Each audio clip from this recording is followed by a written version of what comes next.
I'm so thrilled to be here to talk with you guys about open houses because as a retired event planner, open houses are my jam. I love open houses.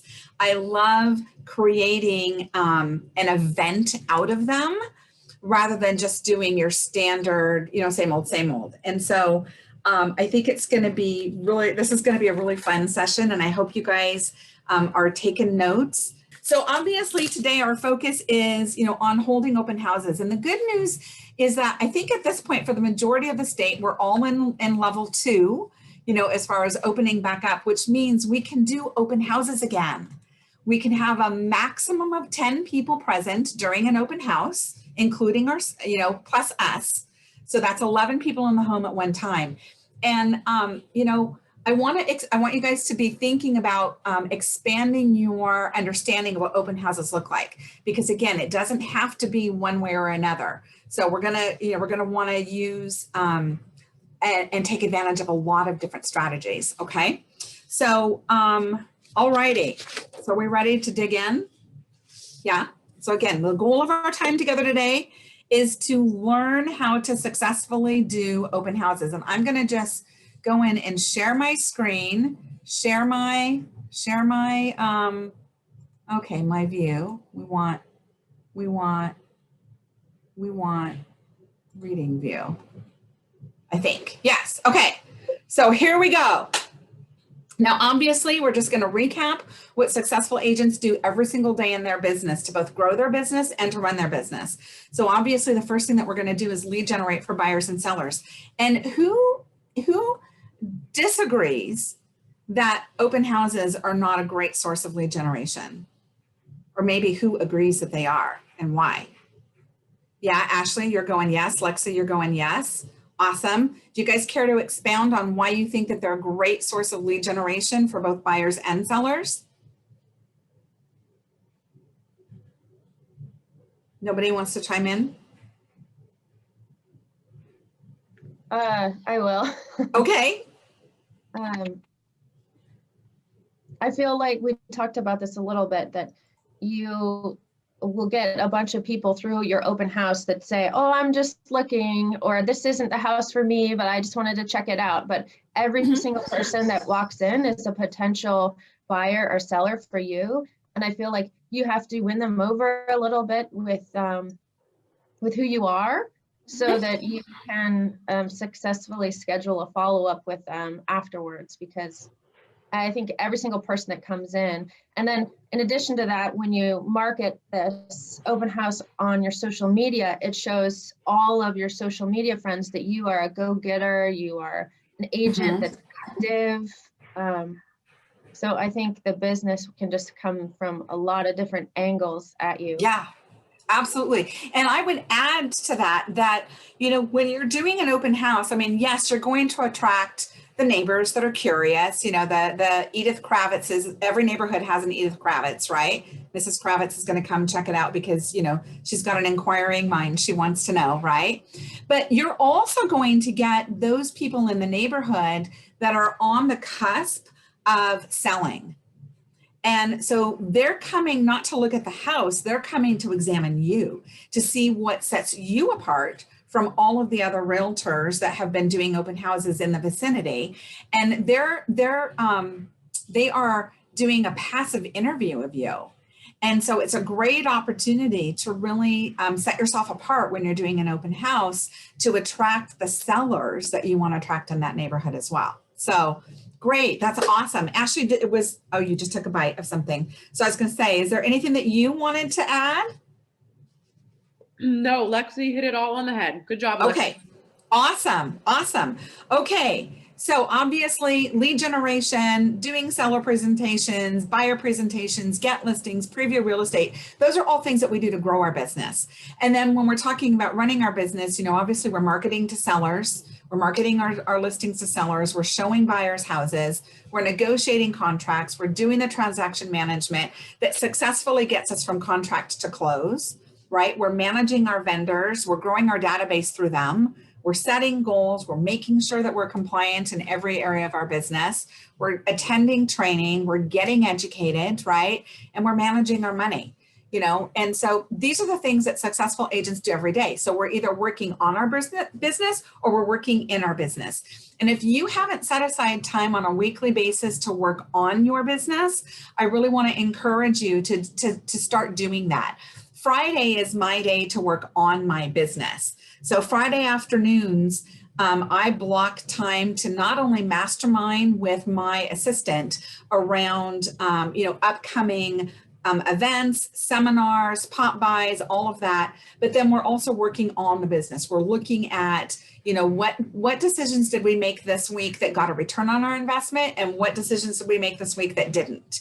And so we're analyzing that every single week so that we can pivot and course correct as we need to, rather than waiting till the end of the quarter or halfway through the year or the end of the year and realize that we could have made some minor tweaks along the way that could have gotten us bigger returns and put more money in our bank account. So again, if you're not doing that now, I really want to encourage you to start, pick a day out of the week where you can set aside at least an hour to be able to do that every week. Okay.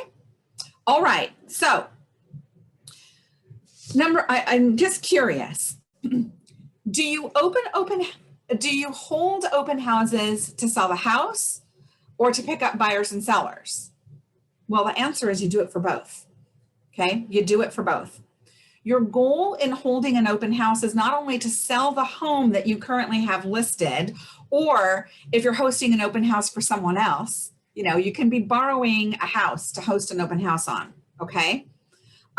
So it's not only to sell the home, but it's to put yourself in the path of opportunity for both the buyer and the seller, okay? You're putting yourself in the path of opportunity to meet people, to add people to your database, and to set appointments with them, okay? So, for example, when I do open houses, and I was sharing this with Ashley earlier, because my previous career path is a retired professional event planner, my open houses are events, okay? It's not just put 3 or 4 signs up, directional signs up, put something out in the yard and put out a plate of cookies. That's not what I do. That's not what I do. I put out 24 signs. I saturate the neighborhood and the surrounding area with directional signage so they know that something's going on. When they walk in that door, I want every single person that comes through, whether it's a buyer or a seller, to have a very unique experience through the open house that I'm hosting, so that not only does it stand out in their mind as something very different, but that I stand out in their mind too, especially from if someone's looking for a seller.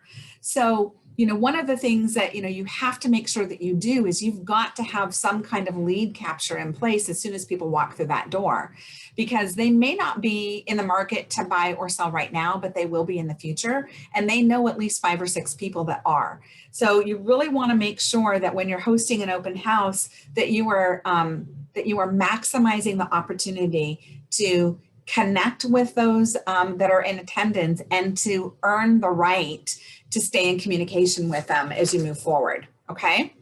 So let's talk about a couple benefits of doing an open house. And can you guys see this screen okay? Okay, now you guys don't see, you see the whole screen. You don't see the screen and then you guys in the corner, right? That's just me? Okay, all right, awesome. Okay, so holding open houses consistently can be extremely, extremely rewarding and profitable for you. Okay, open houses are probably one of the least expensive ways. They're very inexpensive to do, and they have a really high return on the investment, because you can attract more prospects by investing several hours in this manner than you can perhaps in 3 or 4 weeks of any other method of prospecting and lead generation, okay? Nothing puts you in direct contact with a prospect than when you're doing an open house, because you are face to face, you are belly to belly with them when you're in an open house, okay? Now, some of the other benefits include, just really high exposure, and it's just a really productive way to meet people. So for example, if you're new in the business and you don't have a huge database or a huge data bank, okay, and you don't have a lot of listings, I want to encourage you to reach out to people in your market center and borrow a listing for a weekend, and offer to do an open house. So my goal is to do 10 open houses a month. Okay. So that's 3 on each Saturday, 2 to 3 on each Saturday, and 1 on a Sunday if I need it, if I need to do it. But knowing that the average open house is going to attract anywhere from 6 to 10 people, that gives me a minimum of 60 people that I can add to my database and market to, that I know are going to be either buying or selling sometime in the future. And these are people that have given me permission to reach out and to communicate with them, to market to them, to keep them abreast of what's going on in the neighborhood. They want to hear from me. Okay. So it's a really, really inexpensive way to do that. Now, in 2019, NAR's profile of home buyers and sellers says that 51% of all buyers used an open house as a source of information in their home search process. 51%. That's great news for agents who decide to make open houses a regular part of their prospecting efforts. And it's huge, 51%. So let me ask you, what is your number one job as a realtor? You can either put it in the chat or you can unmute yourself. But what's your number one job? Lead generation. Lead generation. Who said that? Bernie, thank you. Yes, lead generation is your number one prospect. So if you're relatively new in the business and you haven't had any transactions and you don't have, your bank account isn't infused with money to be able to, to buy leads and to be able to, take out billboard signs and all of that kind of stuff, what's the least expensive thing that you can do to lead generate besides doing your DTD2 on a daily basis? Anyone? I'll give you a clue. It's today's topic. Jim, come on, say it loud, say it proud, Jim. Open houses. Open houses. Yes, get those open houses, okay? Because again, what we've learned is that prospecting is the least expensive thing that you can do. And it's the fastest way to generate leads, and open houses affords you to do that. So again, if you don't have a listing, you personally don't have a listing to host an open house, then ask someone in your market center for their listing so that you can create a win-win situation, okay? Because if you do an open house, number one, those buyers that come in, that's yours, okay? You don't have to share that with the person that has the listing, okay? So those buyers are yours. Those are people you get to add to your database, add to your data bank.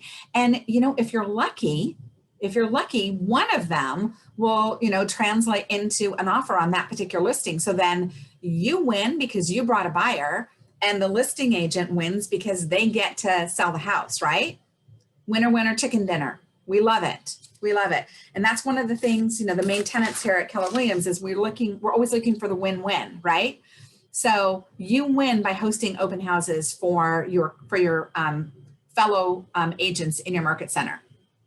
Okay, so again, open houses is a prospecting activity. Okay, this is not a just go unlock the door, turn on all the lights, and sit around playing twiddlywinks, waiting for someone to walk in the door, okay?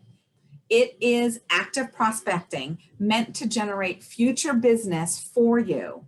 Now, it's not necessarily meant to sell that particular home. In fact, less than 2% of the agents that host an open house actually sell that house. Now, I will confess that in my first year, when I did an open house, I actually sold that house at the open house. I found the right buyer and was able to write an offer for that house at the open house. But that is not normal.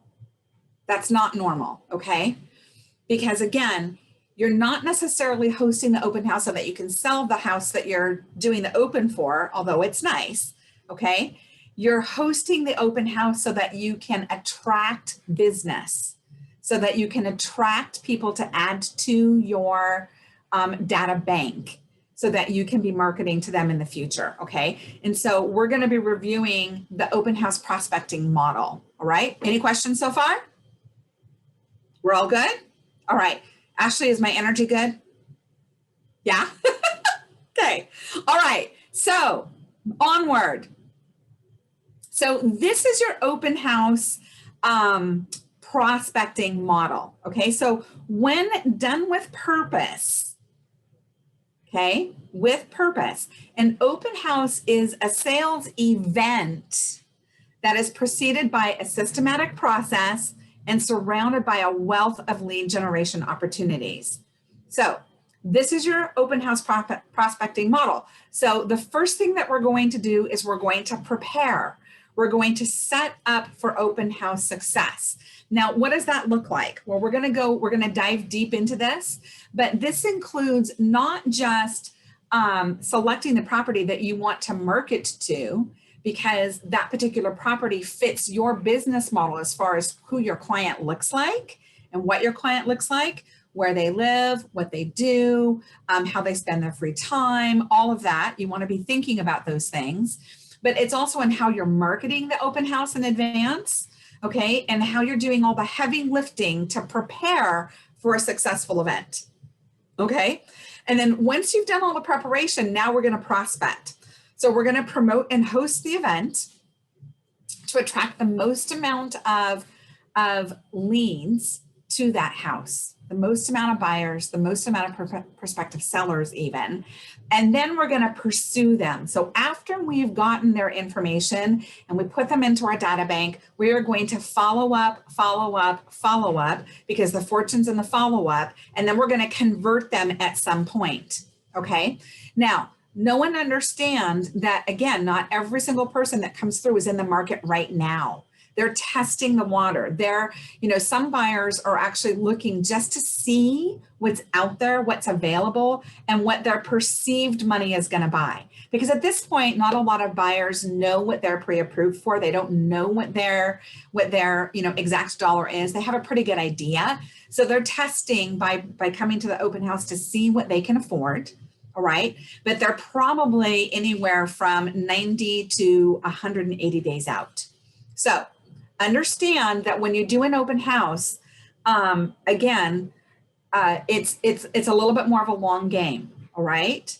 It can be short. You can get those people that are in the market right now, but by and large, the majority of them are not. Okay. All right. So as we're talking about open houses, we're going to talk about calling to promote your open house. So how many of you guys are familiar with the term circle prospecting? No one?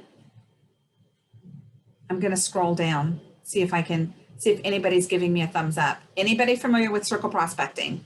Karina, you probably heard the phrase, right? Yeah? Okay. Okay, so here's what circle prospecting is, guys. So, oops, I'm sorry. I've advanced too many times. So circle prospecting is when you take an open house and you are prospecting around that house, around that listing, around that open to attract buyers. Now, there's a couple of ways that you can do this. You can circle prospect by door knocking. You can circle prospect by sending out a postcard mailer. You can circle prospect by emailing, doing an e-blast campaign to your data bank, okay?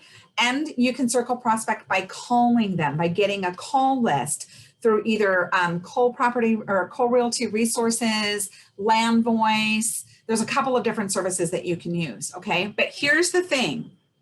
When you are calling to promote an open house, you have to be aware of the Do Not Call registry. Okay, so be aware of the the Telephone Consumer Protection Act, and the Do Not Call list, the Do Not Call registry.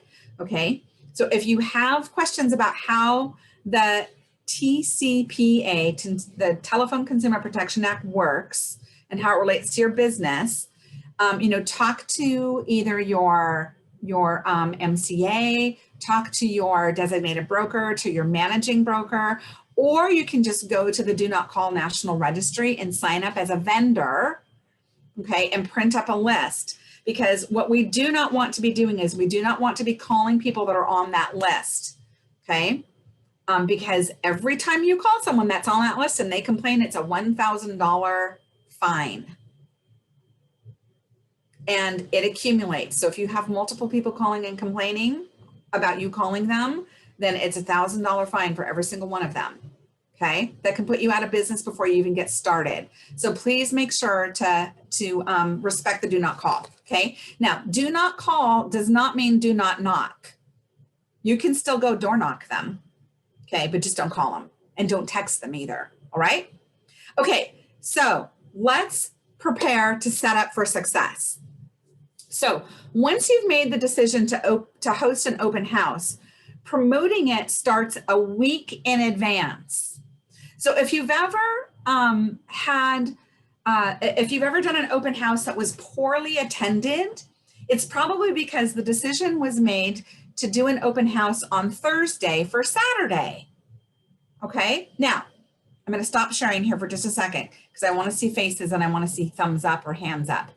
How many of you have ever done an open house with 2 days marketing notice and had 0 to 5 people show up? I'm putting my hand up. Lexi, you've done it? No one else? Have none of you guys ever all done open houses? No? Oh, okay. Learn from my mistake. Don't decide on Thursday to do an open house on Saturday. You don't have enough time to properly prepare and present that home for the best possible outcome. Okay, so it requires a minimum of a week's preparation. So let me share with you what I'm talking about, okay? So here's how you set yourself up for open house success within 7 to 10 days. Now, I realize that in our market where houses are flying off the shelves like hot potatoes, there are still houses though that are sitting on the market for a while that need to be promoted, because let's face it, our human attention span is like that of a gnat. It's as big as a gnat. And, something could hit the market this week or have hit it last week and it's old news this week because other things have hit the market and captured our attention. But the stuff that's still on the market from last week needs to be marketed and promoted. Okay, so here's how you set yourself up. On Monday, you're going to select your open house location and time, or you're going to volunteer to host an open house for someone in your market center. Okay.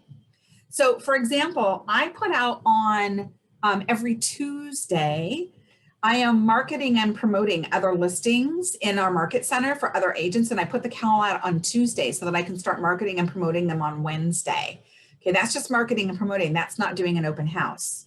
So I would on Monday say, okay, I need an open house to do. I don't have a listing. So who has a listing they would like me to promote as an open house this weekend?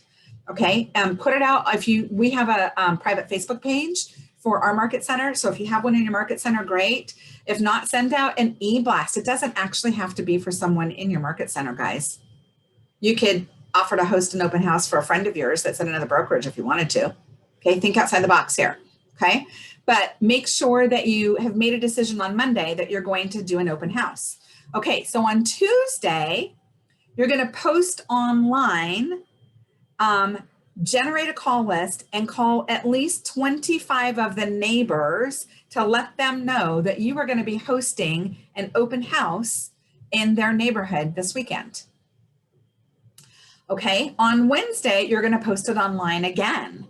And then you're also going to install the KW consumer app on your phone, and you're going to put an open house sign in the yard on Wednesday.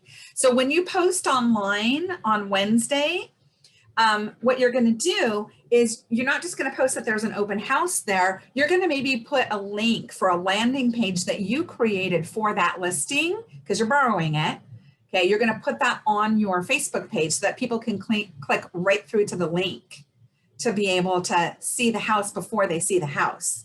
Okay, you can also, just create a QR code for the open house. All they have to do is just scan it with their smartphone, or in my case, my not so smartphone from time to time, And, you know, and it can be passed along that way as well. And the information just pops right up on the phone. Okay.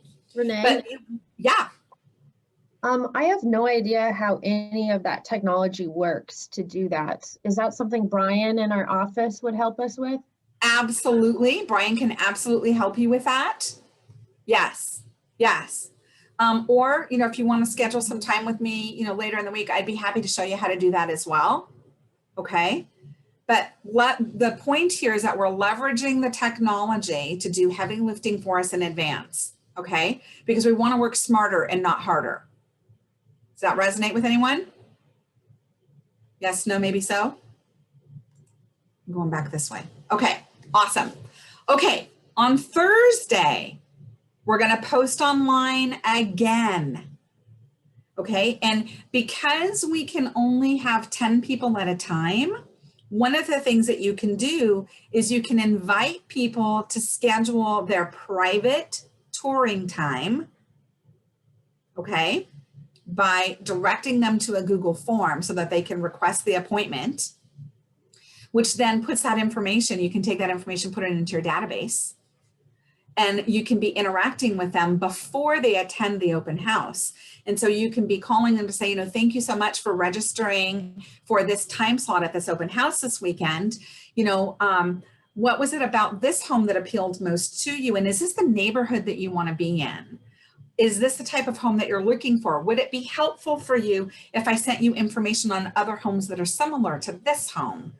You know, so that after the open house, we could potentially be, you know, go look at some of these other homes. So you want to start engaging and interacting with people as soon as you possibly can. Okay.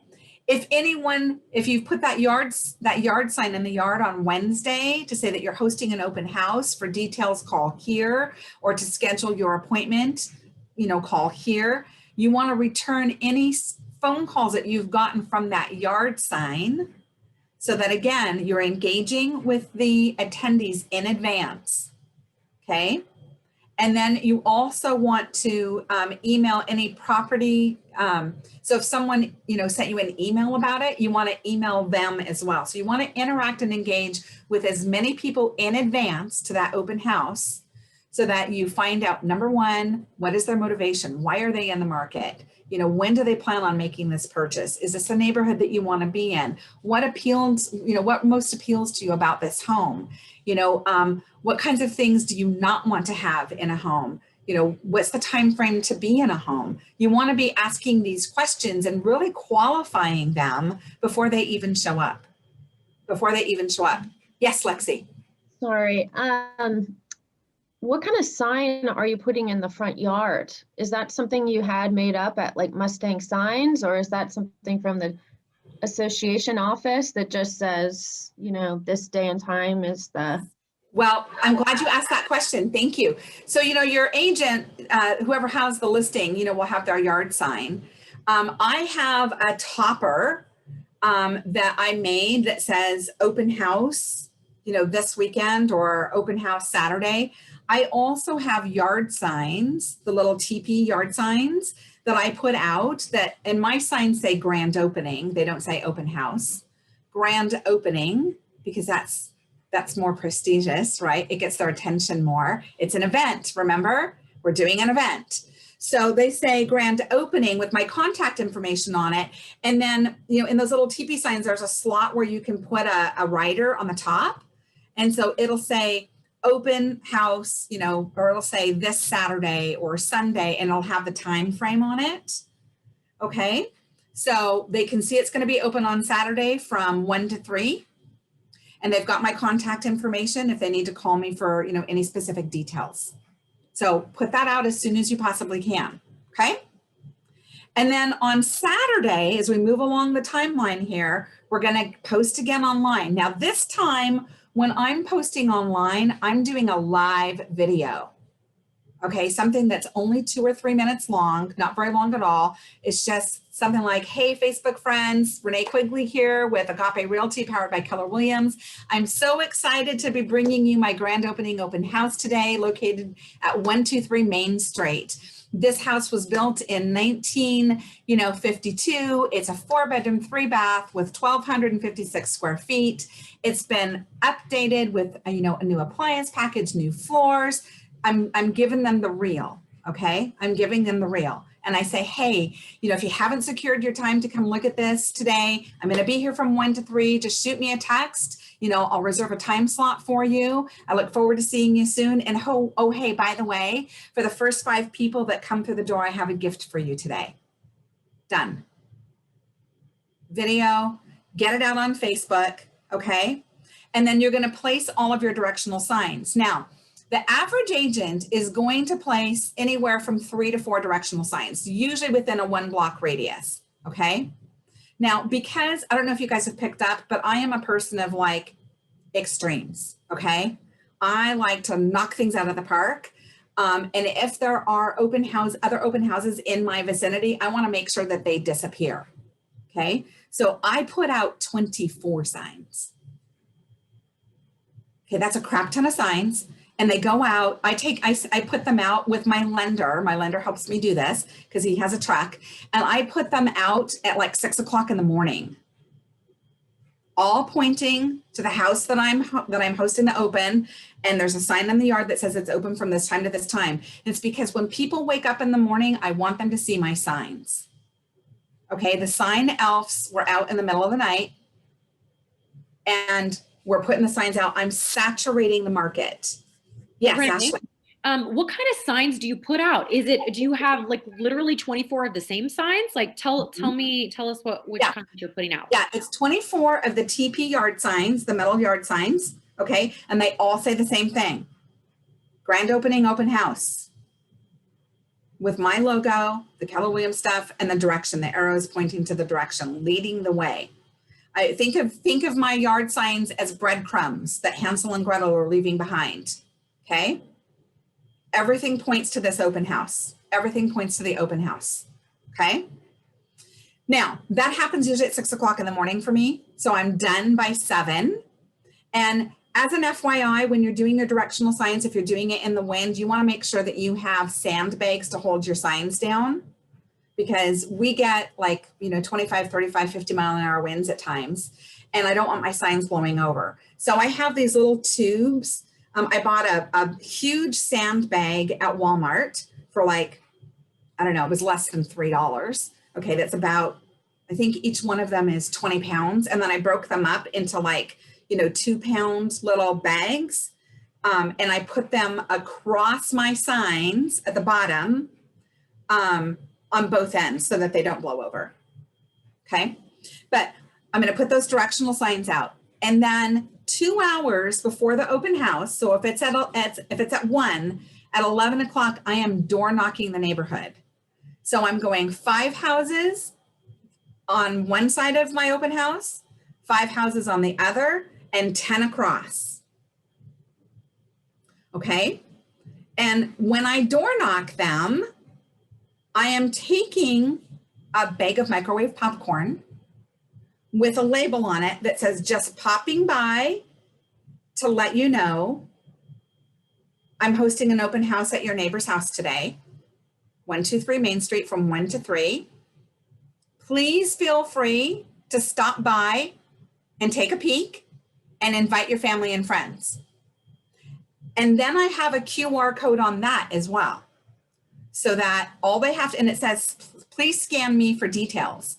And so I have the QR code that links to the landing page for the open house so that all the information is right at their fingertips. But I'm bringing them something. And if they're not there, then I have a door hanger that I attach it to with glue dots, and I just leave it on their door. Okay, any questions around this so far? We're good? Okay, so I'm curious. I've explained this process and added some of like what I do. I'm curious, what might you add to this list? What might you do differently? You can unmute yourselves. This is a participation sport. Don't make me call you out, because I will. I would say one thing too is that if you know of other agents in your office or other realtor friends that are going to have open houses or have listings in your neighborhood, to maybe suggest that let each other know. Yeah. Because you can coordinate with the other agents maybe and do a neighborhood type thing and just increase the amount of people at everybody's houses. Absolutely. You could play kind of like a progressive dinner, you know, where you're doing something at each one. You could play bingo for open houses. And so as they go to each house, you know, they get a stamp and you can give away prizes collectively if you're doing it with a bunch of agents, you know, all at one time. I think our office, or Keller Williams did before I joined, at Chiawana Place before the pandemic, it was a broker's open, but it worked Yes. out really good because there was an agent in each of the different builders' models. Mhm. So it just made for a really cool place to be exposed to all those different builders and the neighborhood. Absolutely. Because now what's happening when you're collaborating with your co-agents in an area, not only are you, building your database, but you're tapping into theirs as well. Okay. Because again, no one agent has a corner market on all the good ideas, right? And it's all about personalities and service. Yes, Ashley. Tell me about lead capture. Most of every single open house I've ever gone to, it's been a sheet of paper where you just write down your info. And I think that is boring. Okay, so we're actually going to get to that. Okay, great. So let's put a pin in that because we are going to be talking about that. Okay. But I'm curious, does anybody else have anything else they want to add to setting up for success? Yes, no, maybe so. Notes on all the days. I kind of missed Friday. What was Friday? Friday. Okay, so on Friday, you're going to post again online. Okay. Oh, you know why you didn't get the notes? Because I didn't say it. Sorry. Okay, I was like, did she do Saturday? And I didn't know. No, I just get so excited. I think I've had too much caffeine this morning. Okay, so on Friday, you're going to post online again. Okay, and now you're going to prepare market stats and comps so that when you go to the open house, not only do you have the detail sheet from the MLS about that house, but on the back side, you've got comps, market stats, comps for the area so that the buyers know this is what's happening in this area. This is how quickly homes in this price range are selling. So you can use your TMO report as part of your comp. You can put a neighborhood report in there. These are the schools that are close by. This is the walkability of the neighborhood. These are the features and amenities that are close by, restaurants, entertainment, whatever, okay? And then of course you wanna print your open house flyers. So what I do a lot of times is I have a template for my flyers. So there's a very specific layout that I have for them for an open house. And on the back, I have all of the market data. I have the info, and you can pull this report right from your MLS in your stats reports, okay? Or if you are fortunate enough to have a relationship with your lender that subscribes to list reports, you can generate an open house flyer in list reports, and it pulls all that data for you already and puts it together in a really beautiful graphic that you can just print up, save as a PDF and print it up on the back of your open house flyer. Okay.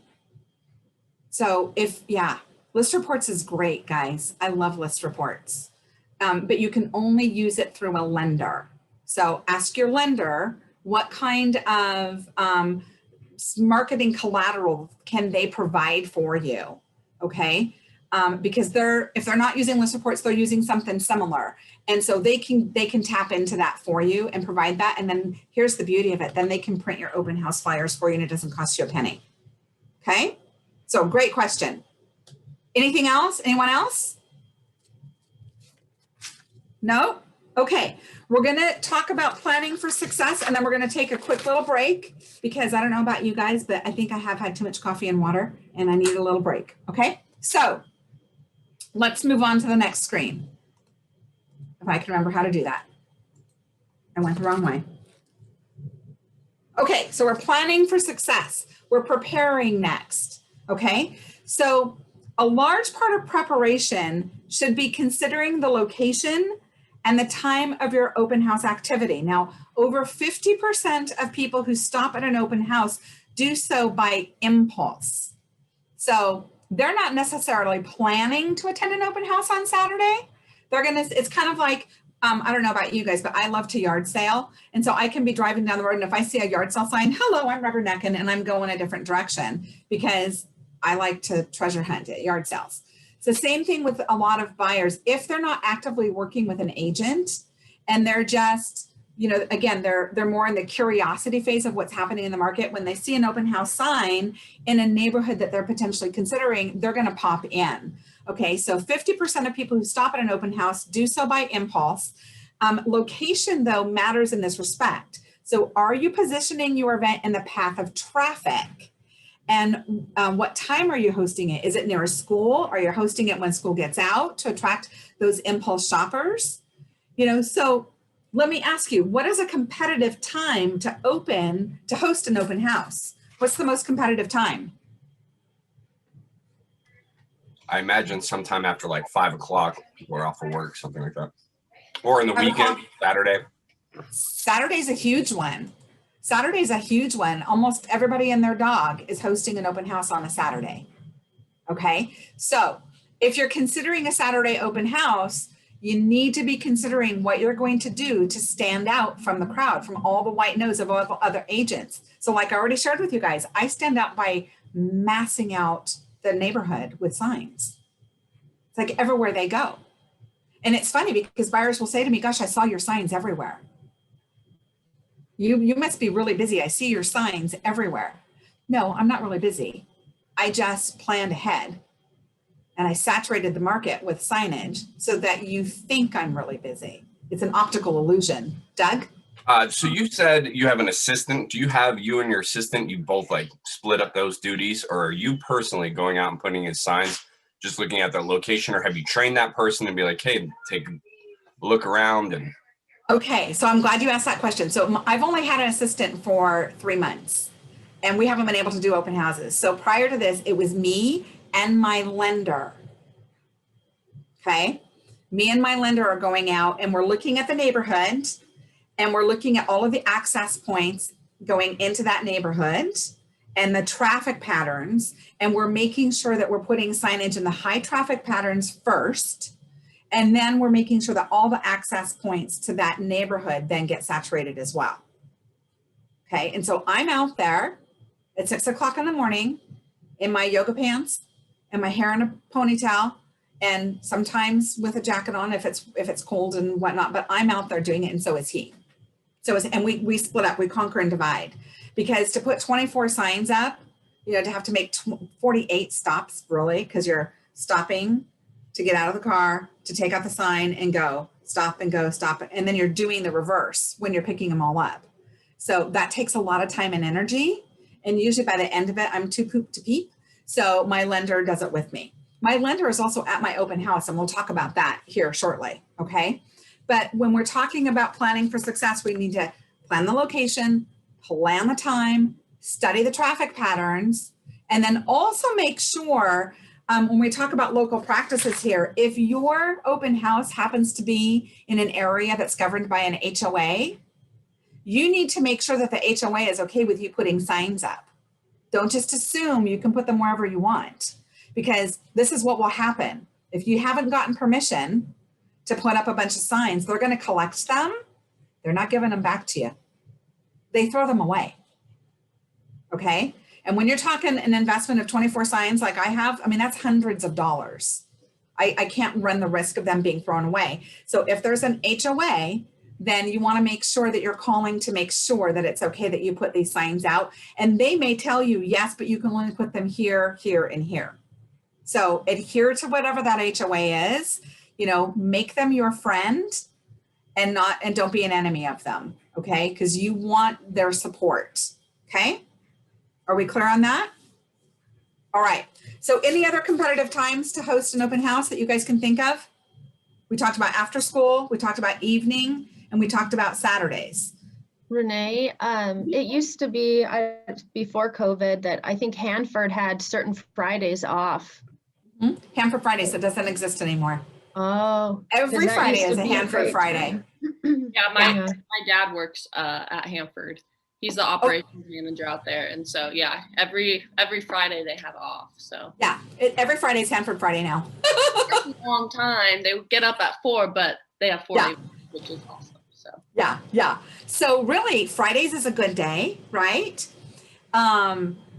National holidays when the banks are closed and, you know, at large institutions, those are good times because people are at home, right? I tend to stay away from open houses in the morning, anything that happens before 11. And that's because I'm competing with soccer tournaments. I'm competing with gymnastics. I'm competing with all kinds of family activity. So I stay away from anything before 11 o'clock. Okay. And I try not to do anything after 4 either, because now you're getting into dinner hour and dinner plans and birthday parties and that kind of stuff. So, you know, it's going to be different for each person depending on the type of buyer that you're trying to attract. Okay. But you really want to weigh that out. Length of your open house is another thing. You know, if you're in a hot market, you don't want to do an open house in a particular property for more than 2 hours. I mean, if you're in a really hot market in a hot neighborhood, I limit my open house to 1 hour because if they want to get there, if this is a property of high interest, then they're going to make it happen inside of that hour. It's creating a sense of urgency, for the potential buyer. So, I mean, at the most I do 2 hours and I'll stack them. I'll do 2 and 3 in a day. So one from 11 to 1, and then one from 2 to 4. And then if I need to do in the summertime an evening one, I'll go from 6, I'll miss 5, I'll go 6 to 7 or 6 to 8. Long day for me, but then I get 3 of them in a day. So Okay. do you put all the signs out for all 3 of the houses in the beginning of the day? So like Mhm. almost like 80 signs or so. Yeah, it's crazy. Yeah. It's crazy. Yes, Lexi. This is a little slightly off topic, but a while ago, I remember for open houses, we had to go in the MLS, or in Paragon, there was a section so you could put that open house day and time, and then it would pull to all those various like Zillow, Realtor.com. So then when people were on those sites, they could see, oh, there's an open house. Is that something that agents still do, or is that Yes. outdated? Okay. Yeah, they do. Now, another thing that you can do, and it's off topic, but when we're talking about marketing and promoting, you can also go into the MLS, and as long as everybody has put their open house information in there in advance, you can pull the report on Wednesday of all of the open houses that are taking place that weekend.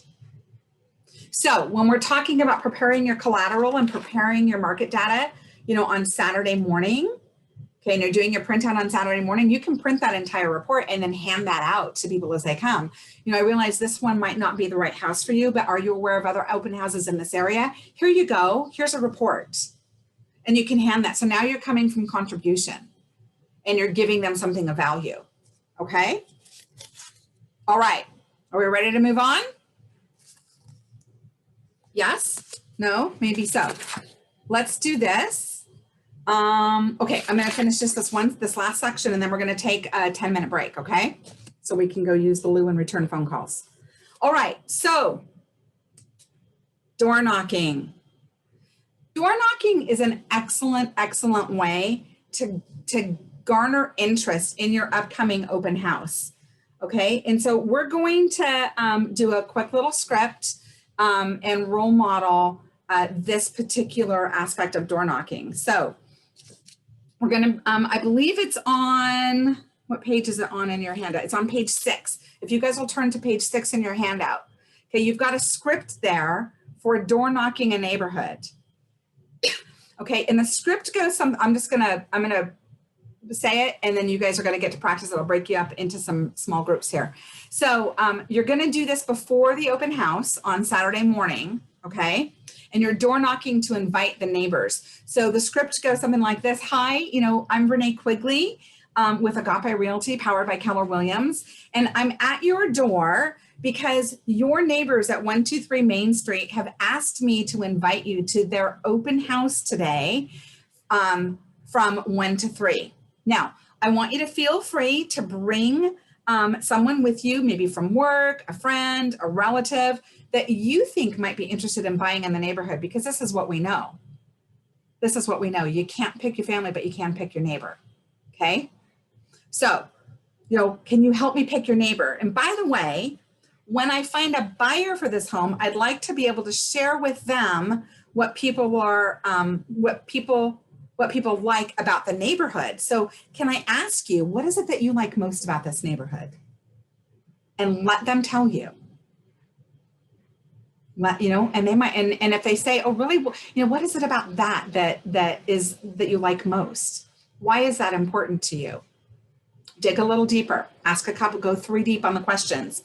And then when you've gotten to where you feel is like the baseline of why they like that neighborhood, hey, that's awesome. Excellent. Thank you so much. And if you were to move, where would you go next? And when might that be?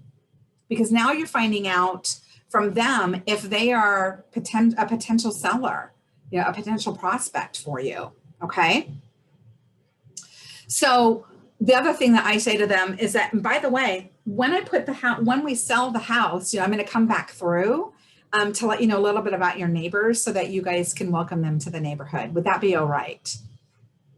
Okay. And a lot of times they're like, yeah, sure, that's fine. I could do it with a postcard, but getting face-to-face and belly-to-belly with them again is what I want to do. Okay. So we're going to do this. I'm going to stop sharing and we're just going to take a few minutes to role play this particular script. And again, you can find a lot more scripts like this in your Element script book on page 25. Okay, so let's just take a couple of minutes. There are 18 of you, so we're going to create 9 rooms. So we're going to take 5 minutes to get you guys into some role playing, and then we're going to meet back, talk about some ahas, and take a quick break. Okay, all right, off you go. A few moments later.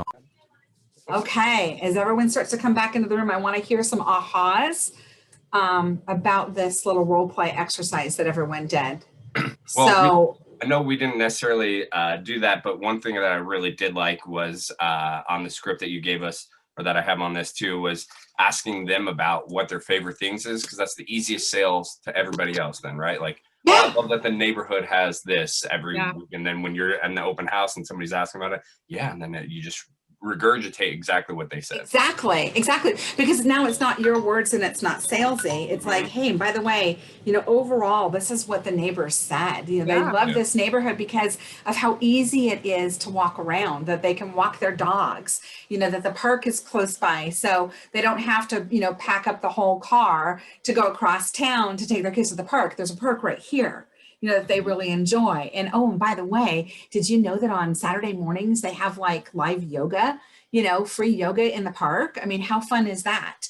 Yeah. So you find a lot out about the neighborhood when you ask that question. Yeah. Okay. So did anybody have any great takeaways, any ahas from the role modeling exercise, from the script exercise? No? Boy, you guys need some coffee. I do, Renee. I think the whole you can pick your neighbors is super valuable. Yeah. I love that. By the way, that wasn't in the script. I added that. Right. It was good. It's good. It's awesome. Yeah. Because it's true. You can't pick your family, but you can pick your neighbor. And so who do you know that needs to know about this house? Do me a favor. See this little QR code on the bottom of this little label? Scan it, send it to them, and let them know. And if today's time frame doesn't work for them and they need to see the house outside of that, just let me know. I'm more than happy to extend, or I'm more than happy to come back and show it to them. Okay. Does that help? Yeah. Thumbs up from Ash. Okay. I'm thinking the rest of you. Oh, okay. Okay, good. Thank you. See, again, participation sport. I need participation. I need feedback. Okay. All right, guys, we're going to take a quick 10-minute break, be back at 10:13 so that, take this time to return phone calls, use the restroom, grab a snack, maybe get some coffee. Okay. And I'll see you guys back in 10. Awesome.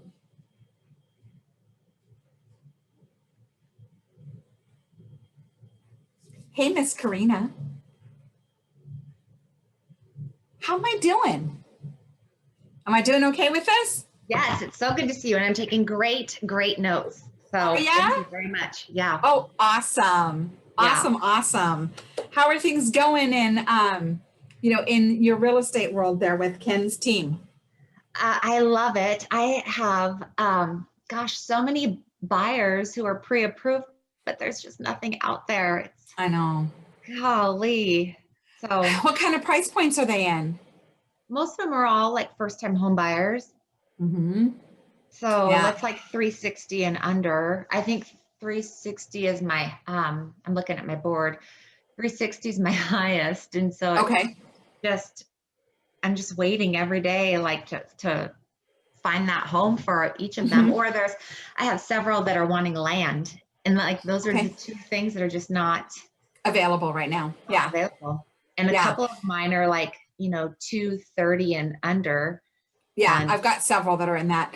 So I do have a listing that's going to be coming up in the next 4 to 5 weeks. That's going to be in the 240 to 265 range. Okay. It's a 5-bedroom. Wow. 2-bath. House built in 52 in Richland. Mm-hmm. It's on a really unique property. It's a pie-shaped property. My team is going in the next week. We're going to be painting and doing the last of the honeydews that didn't get done. And then I'm going to bring the focus group back out so that we can assess the updates and where they feel the price point should be then, and it'll hit the market. Awesome. And then I've got a property in West Richland that will hit, but that one's going to be closer to like 4.5, 5. Mm-hmm. I've got a townhouse in Pasco. That's a 3-bedroom, 2-bath, 1-level townhouse that will be coming on the market in April. That'll be in that 360 range. And then I have a fixer, but I got to find him a property first, and he wants to be in Findlay. So I'm waiting for something in Findlay, although I'm going to just start door knocking out there. Yeah, I know. I hear you. I have a couple of that'll be like right at the $200,000 range. And one of them is, it's super cute house. It's, the grandma just passed away. And so they're cleaning out the house and they're taking each item and like reminiscing over it, As soon as they're done doing it, I'm like, come on, let's go. Yeah, chop. But they're not. Yeah. Well, and that's part of their grieving process. So, you don't want to rush that. Right. You don't want to rush that. So cool. But you're getting lots of notes from this, huh? Yes, it's awesome. Yeah. Thank you. I loved your once a week look at what I did that made me more successful and then course correct and pivot. That's awesome.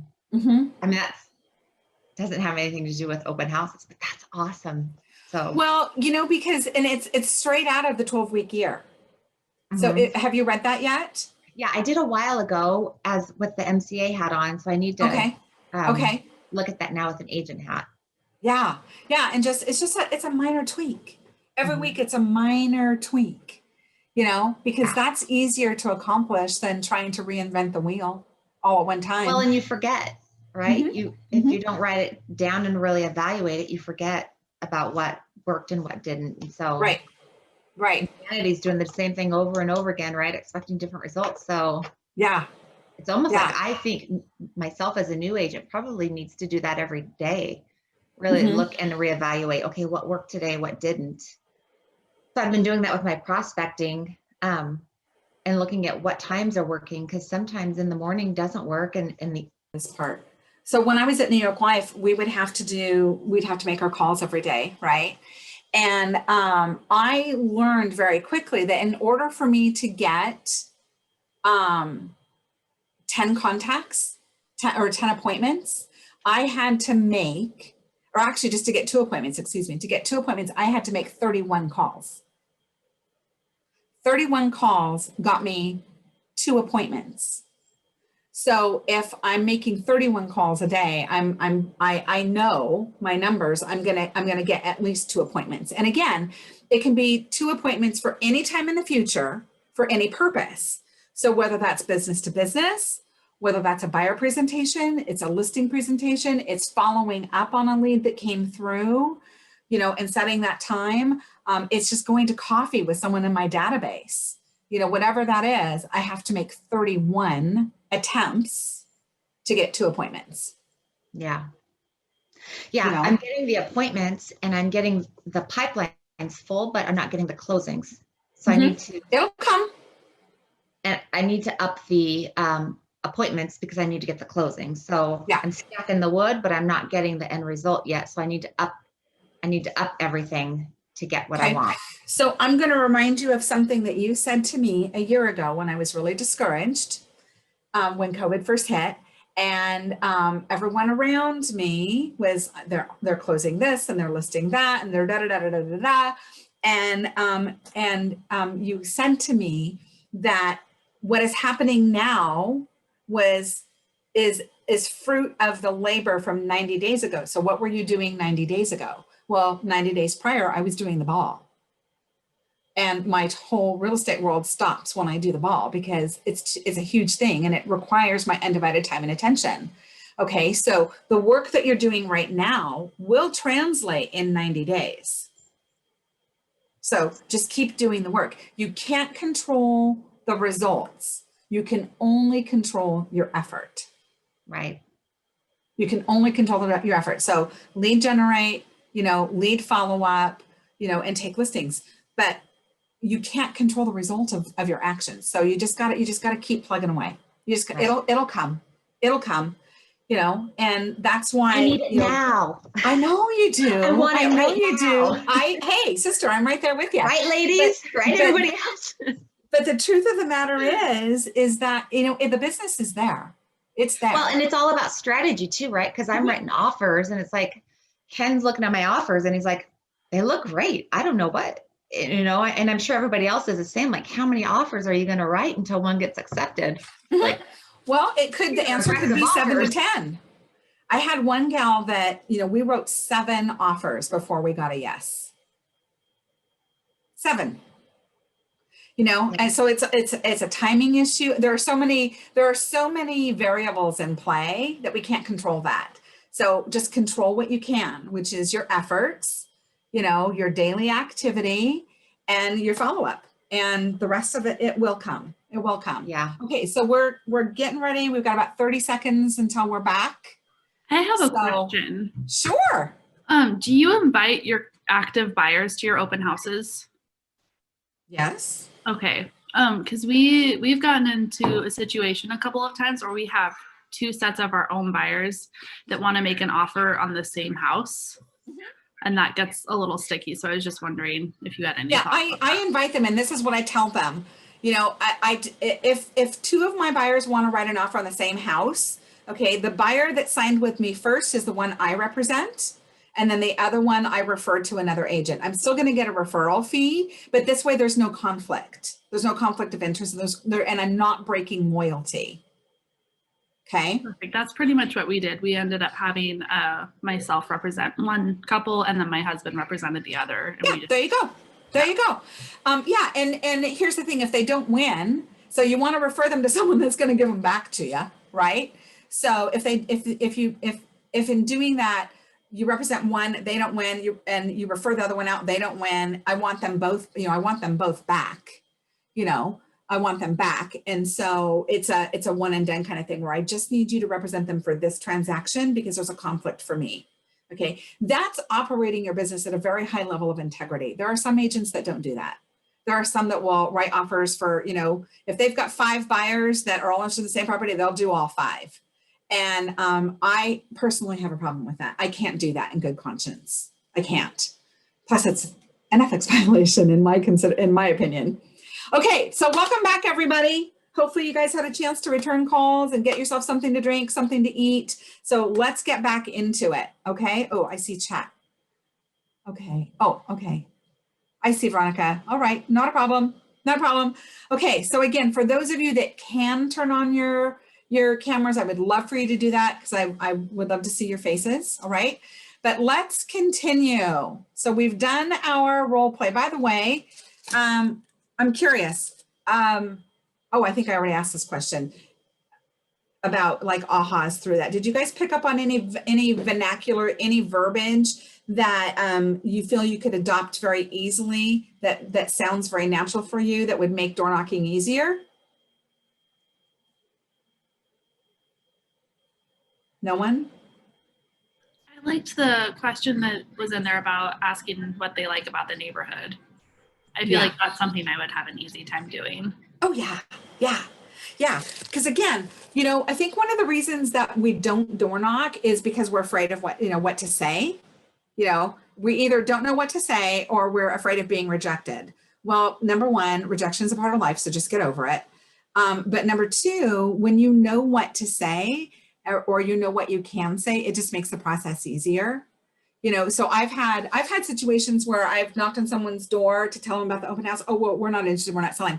Oh, no. Don't misunderstand me. I didn't assume that you were in the market. I just wanted to make you aware so that, again, you can't pick your family, but you can pick your neighbor. And so you might know someone who wants to work or wants to live in the neighborhood. So it's just from that perspective that I'm approaching you today. That and the fact that I promised your neighbors, I promised Mr. and Mrs. Seller that I would go above and beyond to let the neighborhood know that their house was on the market. So I'm honoring my word to them by approaching you. And you can appreciate that, can't you? And most of the time they're like, oh yeah. Okay. But did you hear what I said? I'm going above and beyond. Okay. Most agents are just happy to put a sign in the yard and send out a just listed postcard. Don't be average. Don't be like most agents. Go above and beyond. Go to infinity and beyond, like Buzz. Okay. Take it a step further. Be 1% better. Be 1% better. Mark Freeman. We're letting you in, Mark. Okay. So let's move on. I think. Come on, move on. There we go. Okay, so we are now in the prospecting phase of our 4 Ps. Okay. Plan, prepare, prospect, spread the word. So remember I said that we are going to be posting online about this open house. And does anybody remember when we're starting to post online? Tuesday. Tuesday, right. So we're going to start on Tuesday. And the way that we're going to do that, you're going to get the word about the open house to make it easier, okay, to attract buyers. And the way that we're going to do that is we're going to use campaigns in Command, okay? Now, what I love about Command is it's really, really easy to use. I mean, goodness gracious. You just really pretty much follow the bouncing ball here when you're setting up your campaign. So when you go into Command, you're going to do a social ad campaign for that open house. And the reason that we're doing it is because we want Facebook to do a lot of the heavy lifting for us so that it spreads the word for us. Okay. So when you go into Command, you want to name your campaign so that you can identify it later on. So, you're just going to do open house 123 Main Street. Okay. And then you're going to select the goal. Well, if we're doing an open house, we're wanting to attract, we're either going to advertise a listing, we're going to create awareness around the event, we're going to attract listings, or we're going to attract buyers. Okay, brand awareness is not my objective at this point in time. I'm trying to attract business. Now, unfortunately, I always want to attract more listings and I want to attract buyers, but you can only pick one. You don't get to pick multiples here. I wish that they would update that. I keep sending that information in to labs for them to know, hey, I want to do 2 things here, but you got to pick one or the other. So if you are, you're doing an open house for someone else and your data bank is low, then you probably want to attract buyers. So I would select attract buyers. Okay. And then you're going to choose the social media platform that you want your ad to go on. Okay. So have any of you guys ever done a campaign in Command yet? No? I have, Oh, well, of course you have, Karina. Of course you have, because and it worked really, really, really well. yeah, awesome, awesome. So it doesn't say in here that I should show you guys how to do this, but I'm going to just show you. I think I'm going to show you quickly. Let me see here. I'm going to stop my share. I'm going to open up another screen so that I can show you guys how to do this. I mean, there's all kinds of classes on this. So again, lean into your technology person at your market center. Okay, so here's what we're gonna do. My husband actually had a house on the market for over a year that wouldn't sell. It was dilapidated, if that's even the right word. But then I put it on, I did a Facebook campaign and it sold. Yeah, awesome. The one in Walla Walla? Yep. Yeah, okay. That was a cute little house. Okay, They so called it the guys, murder house. the murder house. Hey, I saw the fun. Well, I'll digress. I'll go back to it later. All right, so you're going to go into Command and you're going to come right down here to the megaphone that says campaign. Okay, and you're going to click on campaigns. So from here, you're going to be asked, what kind of campaign do you want to do? Do you want to do a paid ad, an email, a direct mail, or a social post? So you're going to click on social post. And I'm going to move my head down and I'm going to say create a new campaign. Okay. So when you do that, this I think is a little redundant because I just said I wanted to do a social post. Okay. But you can either do just a social post, a paid ad through Google, or you can do a social paid ad. So you're going to click on social paid ad.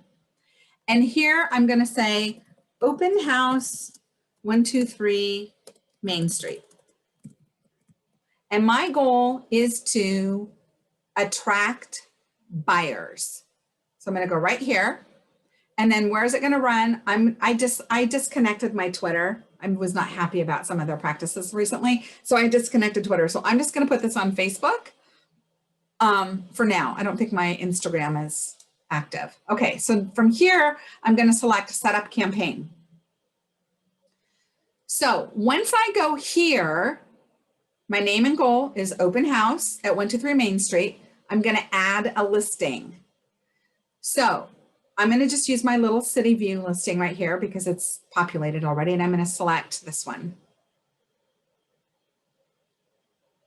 So you can see off to the right here, it's populating ahead. It's populating the image. Okay. And it's also taken information right from the MLS that says sellers now offering 1 year prepaid lot rent for a full priced offer. That's a savings of $6,060 and then a little bit there. Okay, so what I'm going to do here is I'm going to leave that main copy, and on the headline here, I'm going to say, let's see, priced with home ownership in mind. Okay. There we go. Now you don't want this to be more than 100 characters because if you give people too much to read, they just skip over and they yawn like Ashley's doing right now. Okay. And so you're fine. You're fine. I just happened to see it out of the corner of my eye. Okay. And so from here, I'm going to do a description and I'm going to say cute as a button and move in ready. Why rent when you can buy? Okay, now, as often as you can, you want to use emojis just because this is what we know based on research that's done with social media is that things that have emojis in them tend to be read more frequently than things that are just text. Okay, so right here, I can't put an emoji in here, but I can here. And I can put one here, okay? So I would like take that little $sign and I'm gonna use an emoji $sign because it just is cuter, it's bigger, it's funner, right? It's gonna attract more attention. And if I don't wanna scroll, I'm gonna go $sign. There we go. There it is. So I'm going to take it, I'm going to copy it, I'm going to put it over here. And then I'm going to get rid of that one. Okay. One block off of, so that's the only emoji I'm going to put in right there. So right here in any other additional descriptor, I might put some emojis in here, some details about the house. Okay, now I'm going to configure the media. So there's an image. I also have a video for it. Now, when you're doing video in your MLS, it cannot be branded, but it can be branded on your page. And so I happen to have a branded video. I won't put it in here right now, just because I'd have to go in and look for it. So I'm going to click on all of the video. Maybe I'm going to add a couple more pictures. Okay, so I could go in here to add more pictures, and I could add, you know, this shot of the living room, and I could add that shot of the kitchen, and let's do a bathroom shot, and let's do one more kitchen shot, because what sells homes, what 2 rooms sell homes the most? You guys know this. You should know it. You're realtors. Kitchens and bathrooms. That's what sells houses. Okay. So I'm going to select those. Kitchens and bathrooms. Going to preview all of the images. That one looks good. I'm going to save it. And so I'm going to do this for each image. Okay. I'm going to add more images along the line, along the road. And then I'm going to tell them it's a Facebook ad. And what I want is I want this to go to this particular page. I want to use the Facebook lead generation form. So when someone says they click on the Learn More button, their Facebook information is automatically populated into a lead capture form that goes right into command. Okay, so I want lead capture, and then I want a follow-up destination. So I'm going to say, I'm going to choose a landing page from all of my landing pages. And because I'm attracting a buyer, I'm going to take them to my mortgage calculator page so that they can see how much house they can afford if they haven't already been pre-approved. Okay. Now this is automatically going to set to a 20-mile radius of this listing for ad target. I like to customize this. So I'm going to click customize. And then right here, I'm going to add targeted interests. So if someone's searching on Zillow, I want those people to see this ad. Okay. If they're on Trulia, I want them to see it.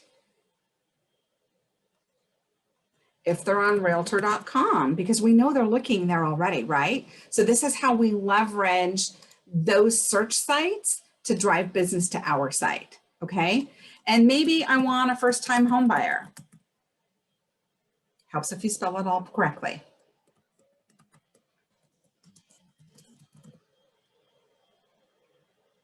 Come on. Okay. We're just going to type in home. And okay, home repair, mobile home, small office, home buyer. There we go. And I'm going to select that. So now I've got these added interests. Do you see the audience that I'm creating here? I'm in the millions of people that will see this ad that it's targeted to. So I'm going to say save the Facebook ad. And then I'm going to tell it how long do I want this to run? Well, my open house is going to be on Saturday. And well, today's Wednesday. So I don't want it to run for more than 5 days.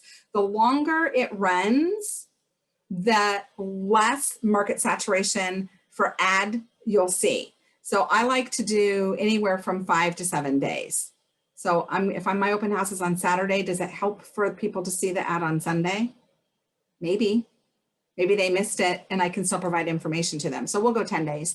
And then I'm going to set my budget. Okay. And then I'm going to say save. And so all of the parameters are set now here, and all I have to do is hit publish. Once I hit publish, Facebook is going to review the ad. It takes them 24 hours to review the ad, and then it goes live. Set it, forget it. It's done. Okay. This should really happen on Tuesday. The very first time that you are posting something online needs to be this ad. Okay. Any questions around this? Super helpful. Yeah, good, Good, good, good. Okay, so let's move along. Let's move along. I'm going to go back to my presentation here. All right, so you're going to spread the word. You're going to let Facebook and social media do the heavy lifting for you, okay? And if ads are not your thing, again, I just showed you guys how easy this was, but if it really still kind of, you know, perplexes you, get with your market center tech advisor. They can help you with this. You know, find a 12-year-old that's really tech savvy. They can do it for you. Maybe even a 5-year-old. I don't know. Actually, they're more geared towards the VCR.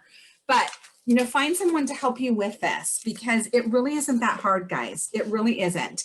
And, you know, you can also go to YouTube and just type in Nick Baldwin social media campaigns, and you'll find all kinds of instructional videos that he's done on how to do this. Okay. All right. So we are now into the next section. So we're still prospecting. So we've spread the word, but now we're going to prospect to promote and host. All right. So the prospect stage is really is all about hosting the open house and capturing the leads. Okay. So to successfully promote and host your open house, consider these tips. Here's some tips for you. Number one, you want to build rapport with guests and establish relationships as soon as they walk in. Okay. So you want to greet everyone at the door when they come through. So you need to be stationed, you know, have your station as close to the door as possible. Don't make them walk halfway through the house before you say, hey, so glad to see you here. Thanks for attending my open house. Okay. You don't want to you want to be as close to them as you possibly can. Okay. You want to have them sign in so that you can capture their information. And then if they're the only ones that are there initially, you want to take advantage of that time by having that one-to-one personal time. Okay. So I always ask them, you know, the question that I ask when they come in after they've come, you know, welcome to my open house. I'm so glad to have you here. I'm curious. Are you a curious neighbor or are you doing some research on the market? Okay. Now notice I didn't ask them, are you in the market to buy? Are you a buyer? Okay. Because the first you ask them that question, that puts them on the defensive. And the first thing they say to you is, oh, I'm already working with an agent. Oh, now if you get that response, oh, that's great. Who are you working with? Oh, I can't remember their name. They're not working with an agent. Okay. You just put them on the defensive. So are you a neighbor that's, you know, curious about the house? You know, or are you in the market and gathering market data? Okay, one or the other. If they're in the market gathering data, that's someone that you want in your database. That's a potential buyer. It's a potential seller. Okay. So even if they don't give you that response and they say, oh, I'm just one of the neighbors. I just wanted to see, you know, what they've done to the house and that's improved. You know what? I totally get it. I can't, like you, I can't help myself when I see an open house. I just, you know, I'm like that cat with the curious 9 lives. I just got to know. Right. And so I'm trying to build rapport with them right away. Okay. Now you want to wow your guests and you want to show them your neighborhood expertise by using the neighborhood snapshots in Command. So you can go into Command and you can pull up a snapshot of that neighborhood. Well, I'm just in the market, you know, I'm in the market, I'm collecting data. Hey, you know, that's great. Now you can have that neighborhood market on the back of the flyer of your open house flyer, or you can just pull it up on your phone or on your tablet that you have there with you. Okay. And you can say, hey, that's great. Let me just share a little bit about what I know about this market, about this neighborhood. And by the way, would it be helpful if I were to provide a full comprehensive report for you? Great. What's the best email address for me to send that to? Contribution. Come from contribution. Okay. Try to avoid asking closed-ended questions where you're going to get a yes and no response, and ask them open-ended. Okay. And then just get to know them, you know, by using the Ford method. And hopefully by now you guys are familiar with Ford, right? Family, occupation, recreation, dreams. Okay. So Ford them. So, are you looking, does this, what kind of activities does your family and, participate in that this house meets your needs? I'm curious, what drew you to this particular home?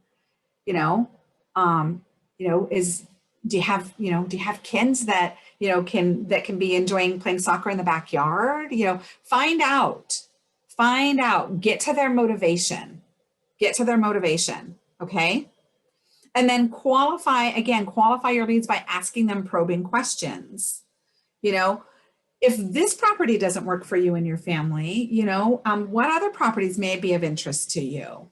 Would it be helpful if I were to send you a report of all of the homes that are similar to this in this neighborhood, that have these similar features? Great. What's the best email address for me to use? And would you prefer that I email that report to you, or do you want it texted? Because now I know what their communication style is like, depending on their response. If they say, oh, you can email that to me, great. Is that the best way for me to communicate with you? And if I say, yeah, perfect. I'm making a note of it. Okay? So you want to, go deep on your questions. Don't just allow them to put up, one or two objections or one or two answers. Go a little bit deeper. Okay? You want to go at least 3 levels deep with your questioning.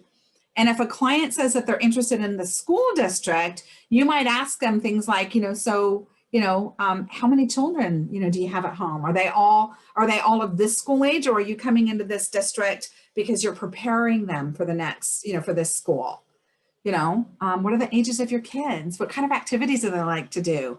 Are you like my daughter's kids where, they're into soccer and they're into this and they're into that because there's a great soccer field right down the street. Or there's a Taekwondo studio just up the block and around the corner. Or, hey, there's a great farmer's market in this neighborhood that you might want to check out, okay? So do your research on that neighborhood and on that market before you do the open house, so that when you are engaging with these potential buyers, you are coming from contribution and you're providing information of value to them. You're not selling them. Does that make sense? Okay. Now, they may be willing at that point in time to set up an appointment to talk with you further, because if you have multiple people there, I would love to continue this conversation with you, Heidi. But I see that they've got a couple of questions. Can I set up a time to talk with you a little bit later? Would it be okay if I called you after, when the open house is over today to address any other questions or concerns that you may have? Oh, great. What's the best number for me to call you at? Put it in the phone. Let me send you a text so that you have my number, so that when I call you later this afternoon, you know it's me and you don't screen me. And then I laugh because they're going to do it. They're going to screen you anyway, right? Okay. So find out if they're willing to make an appointment to talk with you further, or are they interested in viewing other properties? Okay, that could be a better fit. And again, send them a report, send them the information. Identify their willingness, because however they respond to you is going to tell you if they're a buyer or a seller, right, that's in the market now, or if they're a future buyer and seller for a market down the road, okay? But identify that and their motivation, because that's going to determine how you follow up with them right after the open house, okay? And then again, always provide value. You can capture contacts and commands simply by sharing your neighborhood snapshot. You can also, share with them your app so that they can be doing a little bit of research on their own. Okay, it's a great thing to do. So neighborhood snaps. There's actually, and I'll put it here in the chat in case you guys want it. There is a link on how to use the neighborhood chats. HTTPS. I should have typed this in earlier. This is why I need my assistant, so that I can keep talking while she does all of this.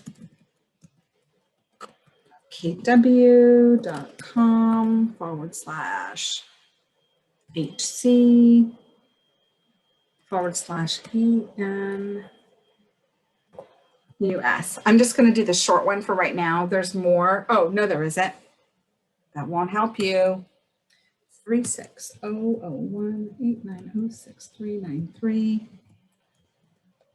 How to create a name. Helps if I spell this right. Neighborhood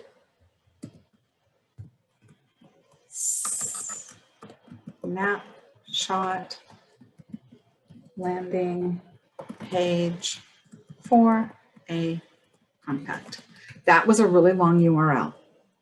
I spelled neighborhood wrong. That's not going to help you guys. Okay, so here's the link in the chat if you guys would like to copy it so that you can learn how to set up a neighborhood snap. Okay.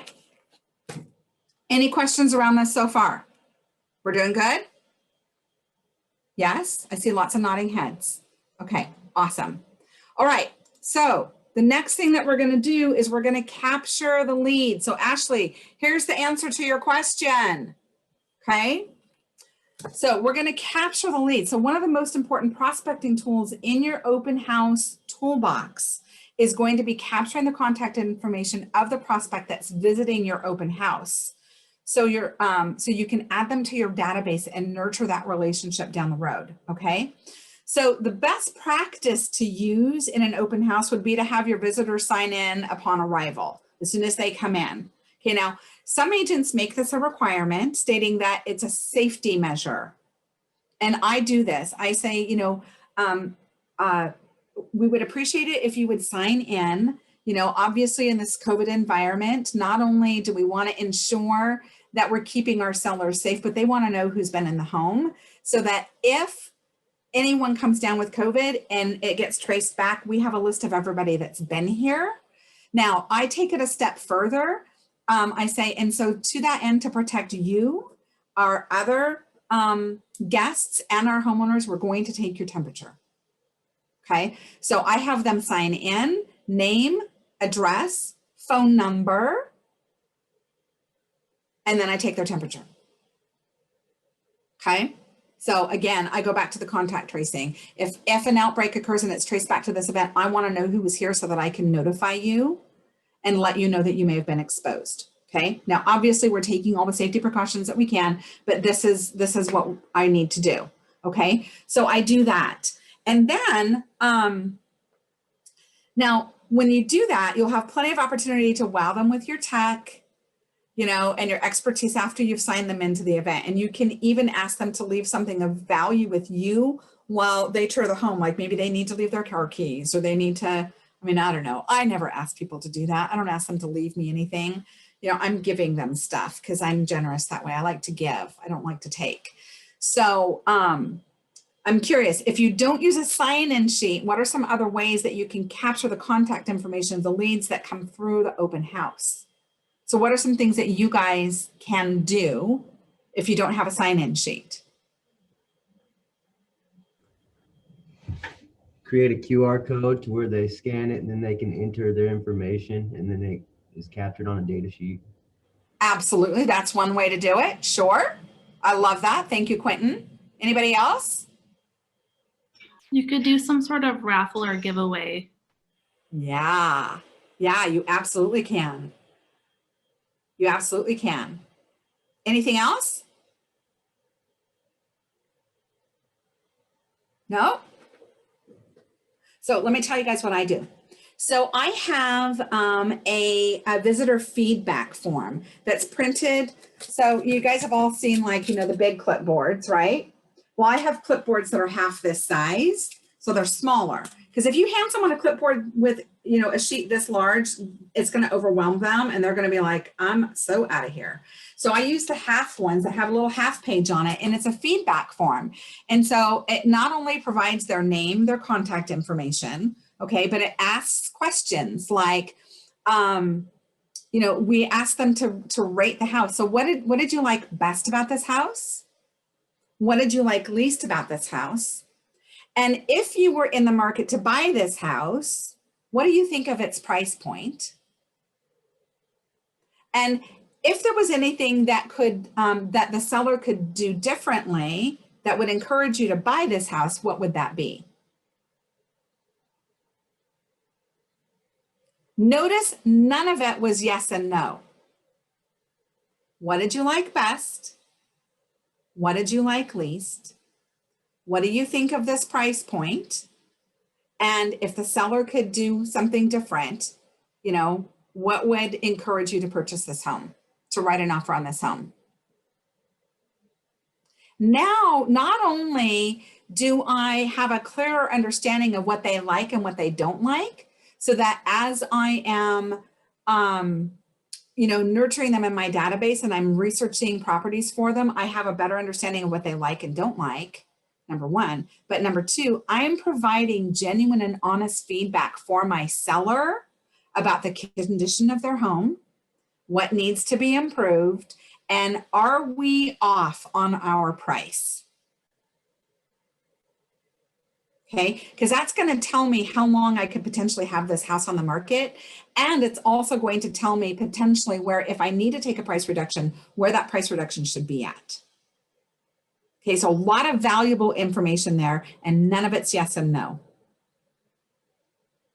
Now, in your Elements Toolkit, you do have an open house sign-in sheet template that you can use, and you can customize that to your specific needs.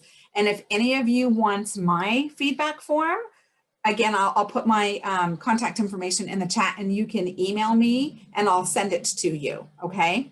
Renee, do you just ask for their email, their name, and their phone number? Is that the only other 3 pieces of information you ask for along with the feedback? I also want to know, are they working with an agent now? And if so, who are they, so that I can send them a thank you card for sending you? Oh. And if not, are you open to having a conversation with me, you know, about your home search? Okay. Because I will. If they say they are working with an agent and they can provide their name, as soon as they leave, as long as there's not someone else in the house, I'm calling that agent to say, hey, I just wanted to let you know, Mr. and Mrs. Schmo, we're just at my open house at 123 Main Street. They seemed really interested, you know, but I think they might have a couple of questions. You might want to touch base with them. Okay. So now I'm building relationship with other agents as well. Okay. Because if I can cement solid relationships with other agents, this is what happens, guys. When they have a new listing come on the market and our relationship is strong and it's healthy and it's vibrant and it's mutually beneficial, they call me before it goes live to say, hey, this is going to hit the market. I just wanted to give you a heads up in case you had a buyer, you know. So it's great. It's a win-win, right? Which is what we're after, win-wins. So let me ask you, what information do you think is key when collecting information from your leads at an open house? So what else would be valuable to you to collect?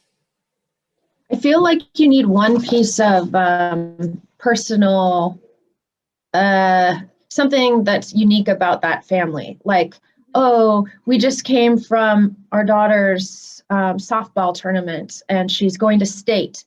Then I would mark down on there after they leave on that form, yes, daughter is going to stay, because I inevitably go home, go to bed that night, wake up in the morning, and I have 12 guest registrations and I can't remember who's who. But if I have that little note that, oh, the baseball family.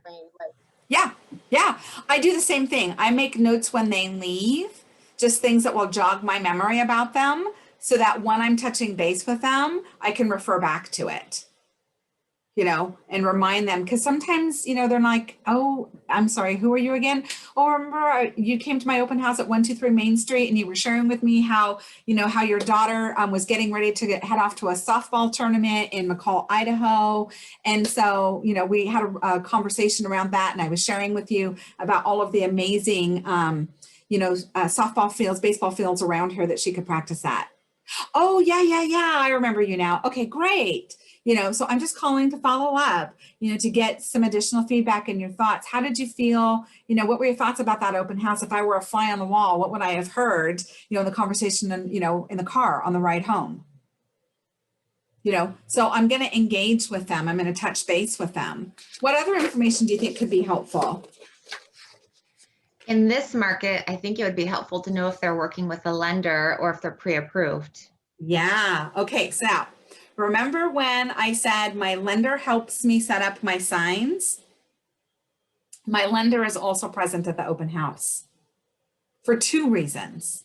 Number one, for my safety, because I don't do open houses by myself.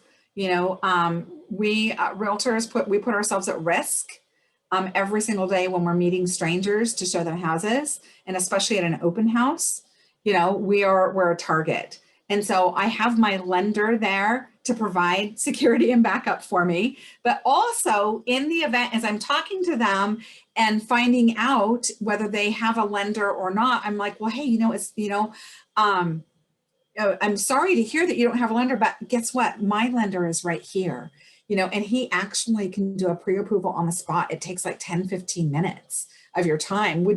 Let me introduce you to him. And then I walk them over and I say, hey, David, this is Joe and Susie Schmo. They really love this house. They're really not sure if it's something that they can afford. Can you, sit down and visit with them and get them a pre-approval? Boom, done. Okay, that's a value add that you bring to an open house if you bring your lender. When you. Question. You have like your lender like help you with a lot of like things like that, which is like amazing. How do you get a lender to do that? I ask. You ask? Okay. I just ask. But here's the thing. My lender and I, my primary lender and I, we do a lot of business together and we've known each other for 16 years. He used to be my personal banker. So I don't have a problem asking and saying, hey, can you help me do this?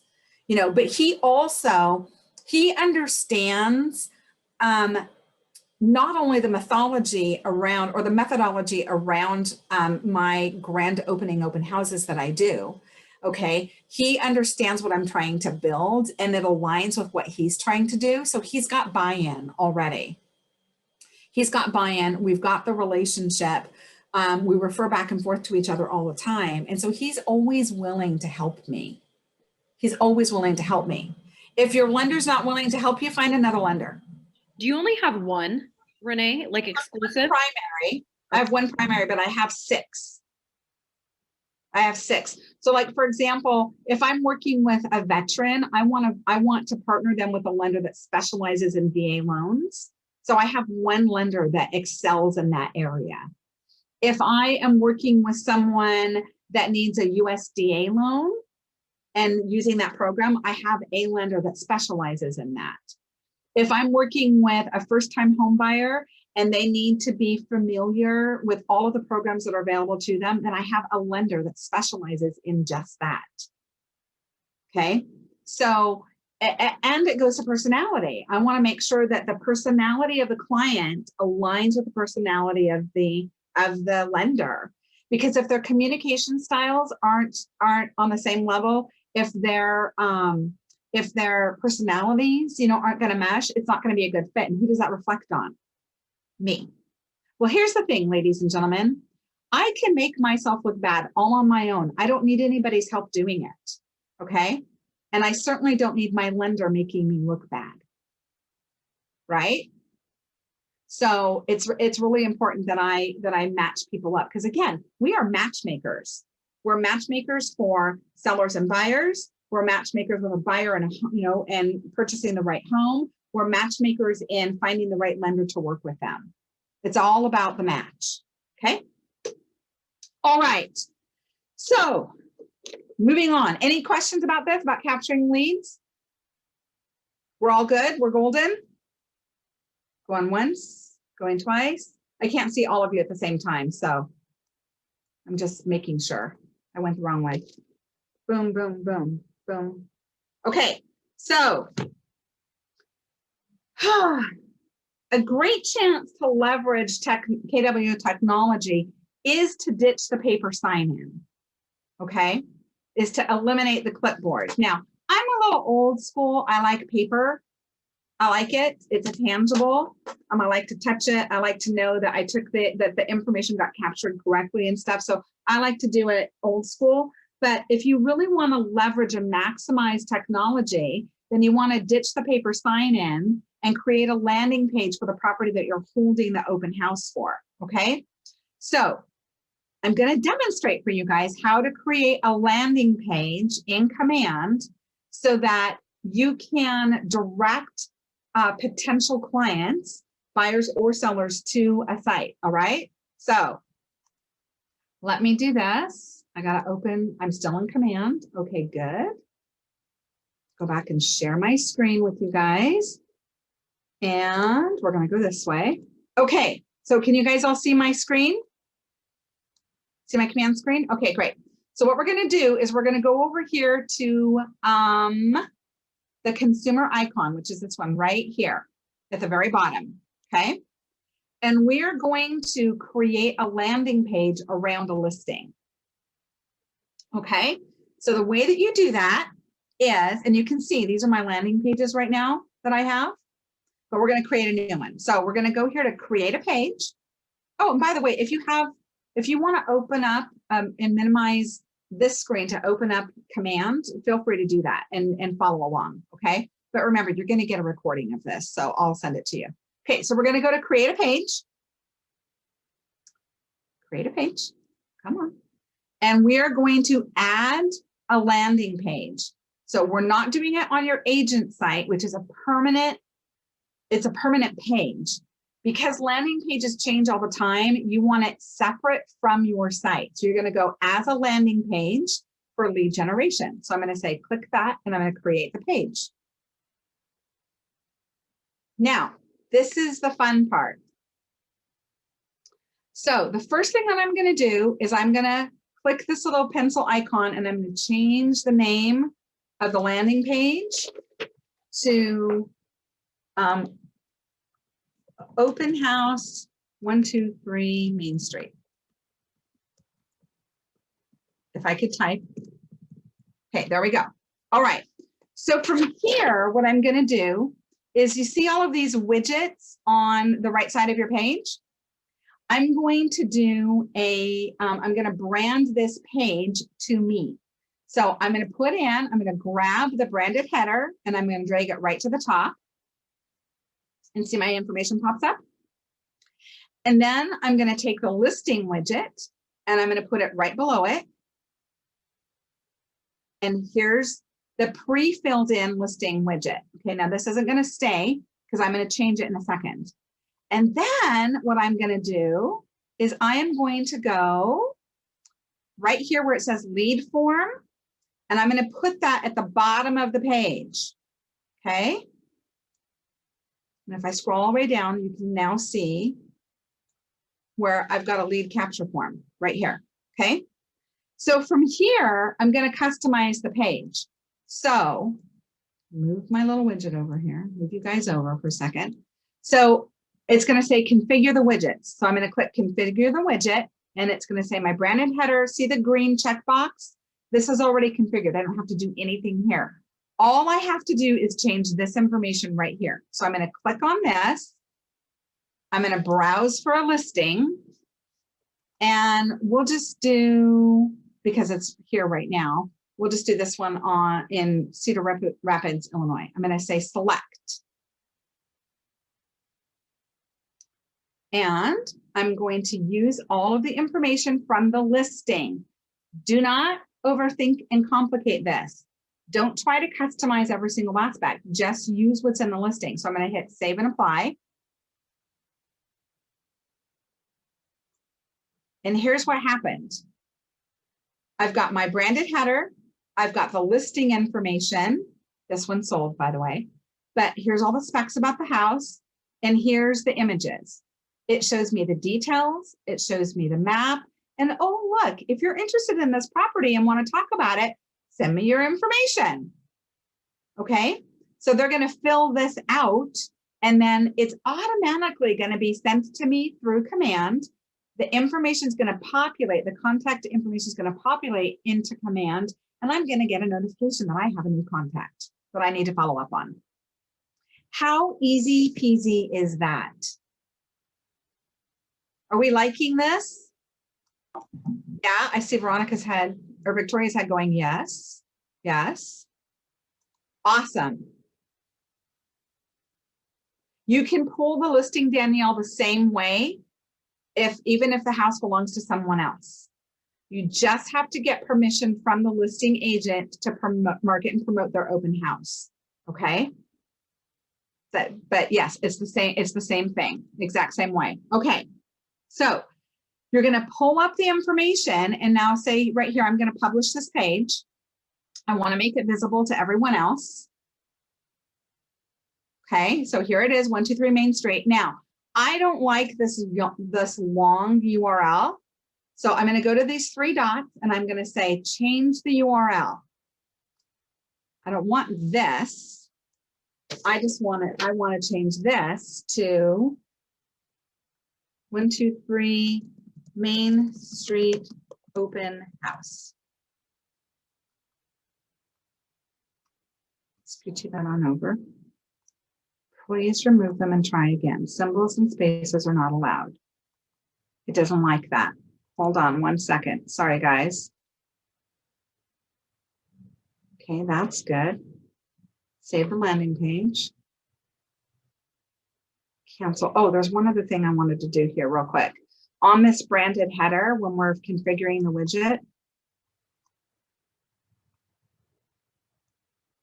my header text, welcome home to 123 Main Street.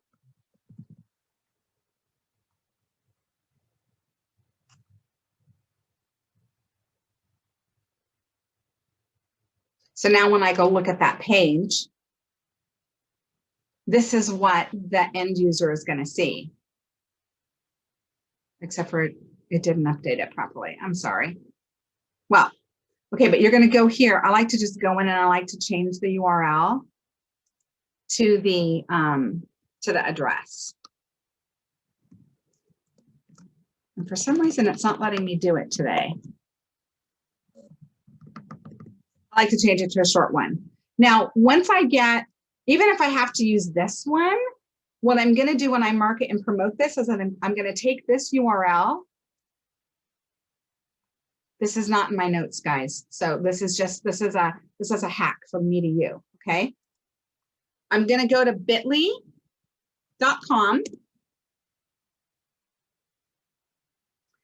And I am going to take that long URL and I'm going to shorten it to a short one. And then I'm going to create a QR code from it. Oh, why don't you like me? An important security message. Your computer has been locked up. Your IP address is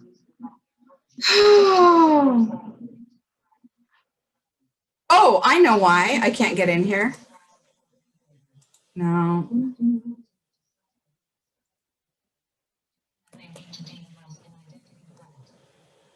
Come on, close. Okay. Oh, darn. Back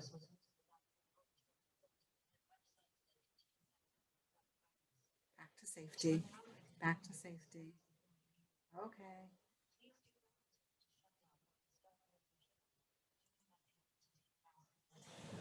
Okay, so here's why that showed up, guys. I have a feature on my computer called Focus Me, and it blocks me from using certain websites during time frames, and that's one of them. Sorry about that. Okay, but anyway, I'm going to go shorten that URL with Bitly, and then I'm going to create a QR code from it so that people can scan it really easily. But the point of this particular exercise is to show you that if you have your tablet there with you, you can have the landing page pulled up and you can have them fill in this contact information electronically, and it just automatically go into command and go into your database. Okay, does that help everyone? Can someone give me a yes or a thumbs up or? Yes. Yeah. Okay, awesome. Okay, Thank you. so you're saying that you can create this landing page and then have it on like your laptop in there and then put it on? Okay, perfect. Yeah. Yeah. So now I tend to have my laptop there and I have my touchpad with me so that if I've got two groups of people coming in at the same time, I can have them on two separate devices and they don't have to wait. Okay. But again, I'm a little old school. I do like to use paper if I can. Okay. All righty. So Renee, Yes. I just changed the bottom where it said, I just popped it in and just did it. It took me 2 seconds to do one. And where it says interested, let's talk. I changed that to say open house sign in. Yes. And you can do that. So You it's can make super it say easy. whatever you want. Whatever you want. But yeah, open house sign in when you're doing an open house is probably a little less intimidating than interested, let's talk. Right. Yeah. Yeah. So that's great. Thank you. Thank you for that, Karina. Okay. So moving along, maybe. Come on, little computer. There we go. So remember I talked about the reason that I have my lender there is first for safety. Safety is key when you're showing an open house to people because again, you don't know the people who are coming through that door. You don't have a personal relationship with them yet, and you don't know what kind of risk you're exposing yourself to. So before, during, and after your open house, you need to be aware of your surroundings and take as many safety precautions as you can, okay? Now, there is an open house safety handout in your Elements Toolkit. So, I do want to encourage you guys to review the items that are on the open house safety toolkit, which is really right here. Number one, always park on the street. Don't park in the driveway. Don't park at the back of the house. Park where people can see you coming and going. Okay. When you're out prospecting and, you're meeting the neighbors, letting them know that you're doing an open house there that day, just again, try to get their names if you can. But meet them, let them know how long you're going to be there so that if they don't see your car leave, then they're aware that there might be something amiss, okay? Third thing, never, ever, ever turn your back on a prospect, and never, ever, if there's a basement, never lead them into the basement by you going first. You let them go down first and you bring up the rear. Okay, because if you go down first and they have ill intentions towards you, all they have to do is push you down the flight of stairs. And now not only, are you laying out flat, spread eagle on the floor, but you're injured and your likelihood of being able to escape if you need to is severely diminished. Okay. Make sure that when you get to your open house that you get there with enough time. So you're going to door knock, 2 hours before. It shouldn't take you more than 30, 45 minutes, okay? So now you have about an hour and 15 minutes to get all the lights turned on, but also get familiar with that property, especially if it's not your listing, so that you know what all the escape routes are in the event that you have to get out of that house quickly, okay?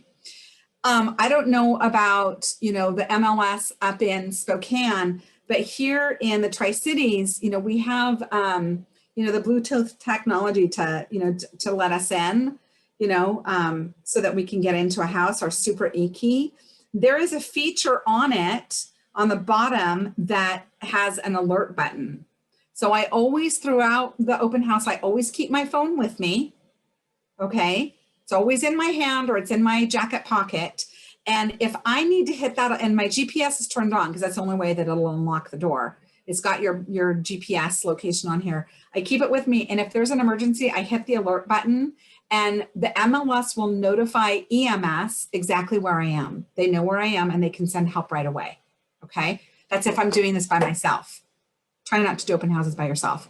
Let someone know where you are, when you're going to be done, and when they can expect you to be home.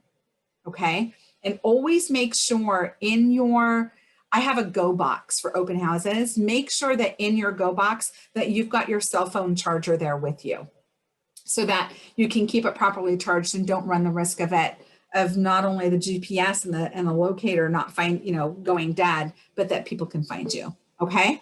Any questions around that? Yeah, actually, so I haven't done an open house before, but like bringing someone with you, who would you recommend asking?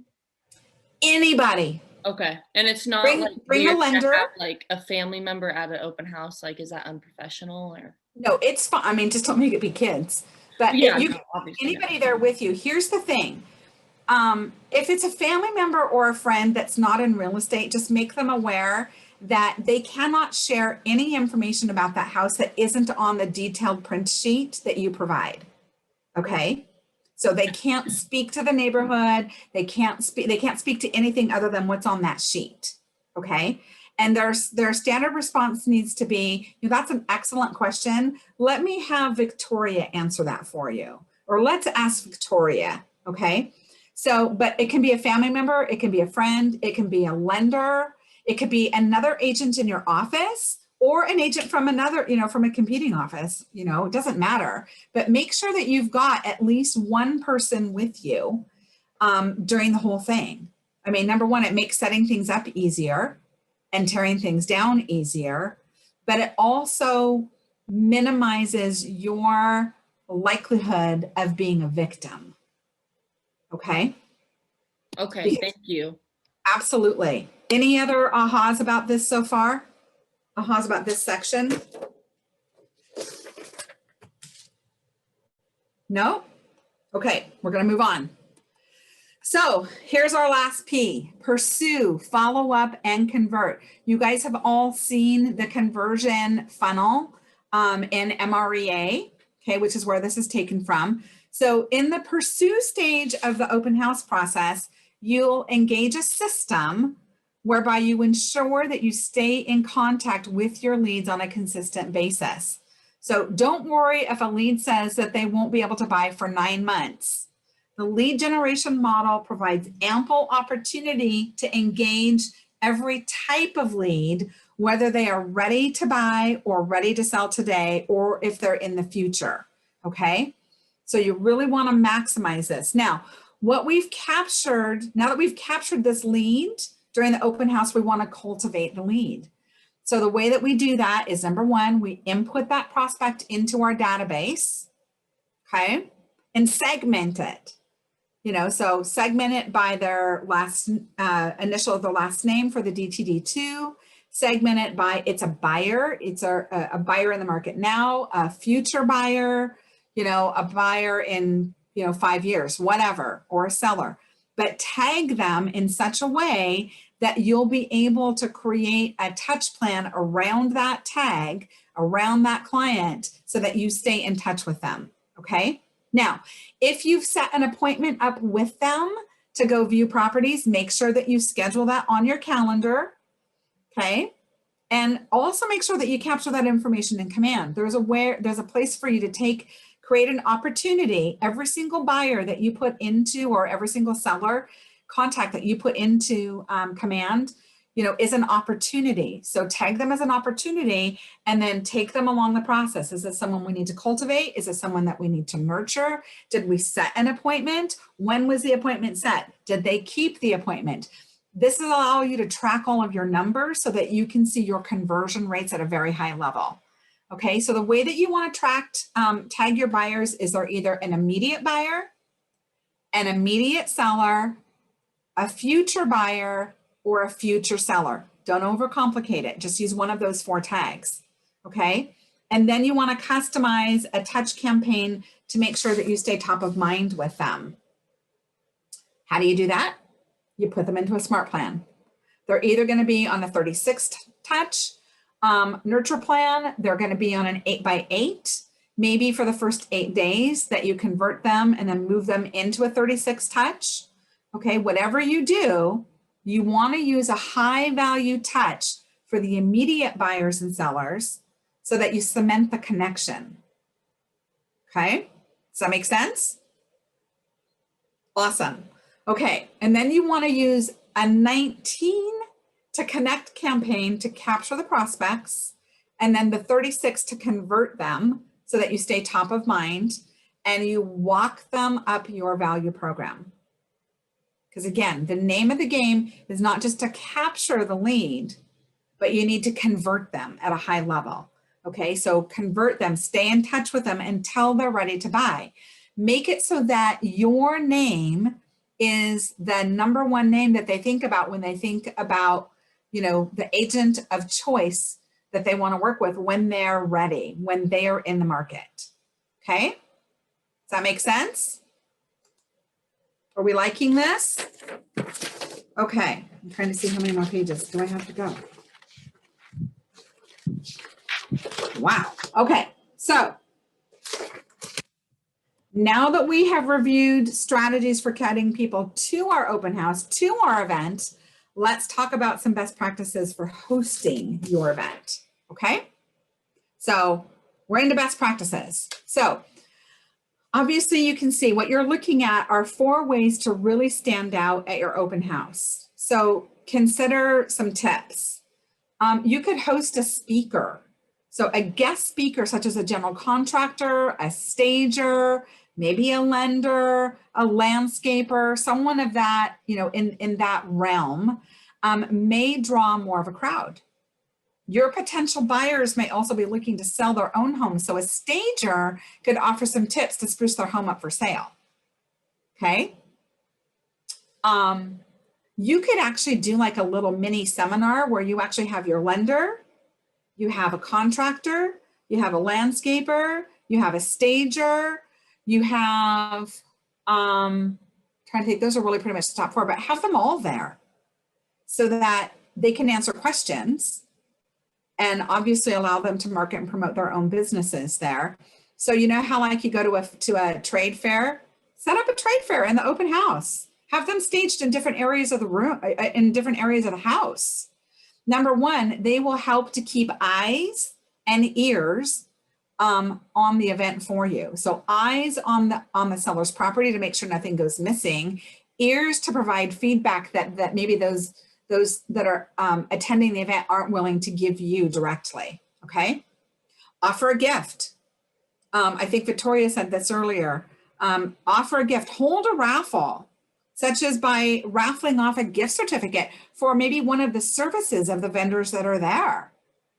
Now, plus the good thing about a raffle is buyers will have to share their contact information with you again, which then you can use to follow up with, okay? If there's ever a price change in the house, be sure to notify them. Need an idea? Hold an open house scavenger hunt. So, for example, my company logo has a fleur-de-lis in it. And so I know for brand awareness, for marketing strategy, that in order for my name to be cemented, my brand to be cemented, someone needs to see that brand and name anywhere from 13 to 17 times. Okay. So I'm going to put things, and I do this, I put things around the house, especially when I stage them, I put fleur-de-lis everywhere. I want them to see it on my business card. I want them to see it on my pen. I want them to see it on my feedback form. I want them to see it on maybe some custom napkins that I have for any food that I'm providing. If I'm giving away bottled water, I'm going to put a label on it, a customized label that has my logo on it. Okay, there's 5 times. And they haven't left the house. My name badge is another one. And then if I put fleur-de-lis strategically around the house, then they're going to get to see not just my brand and my logo, but associate it with me upwards of 13 times before they leave. So now, every time subconsciously they go anywhere and they see a fleur-de-lis, who are they going to think of? Me, right? So you could do an open house scavenger hunt. So you could give visitors a card that has clues and questions that they need to answer as they're touring the home. So some examples of questions would be, how many fireplaces does this house have? Which room has an inviting window seat overlooking the backyard terrace? Which rooms featured custom built-in shelving? Not only do you give prospects a reason to pay closer attention as they do the walkthrough, but you're also teaching them about the home's features, okay? Features that they could find appealing. Now, in Las Cruces, New Mexico, the Keller Williams office there took a different spin on an open house scavenger hunt.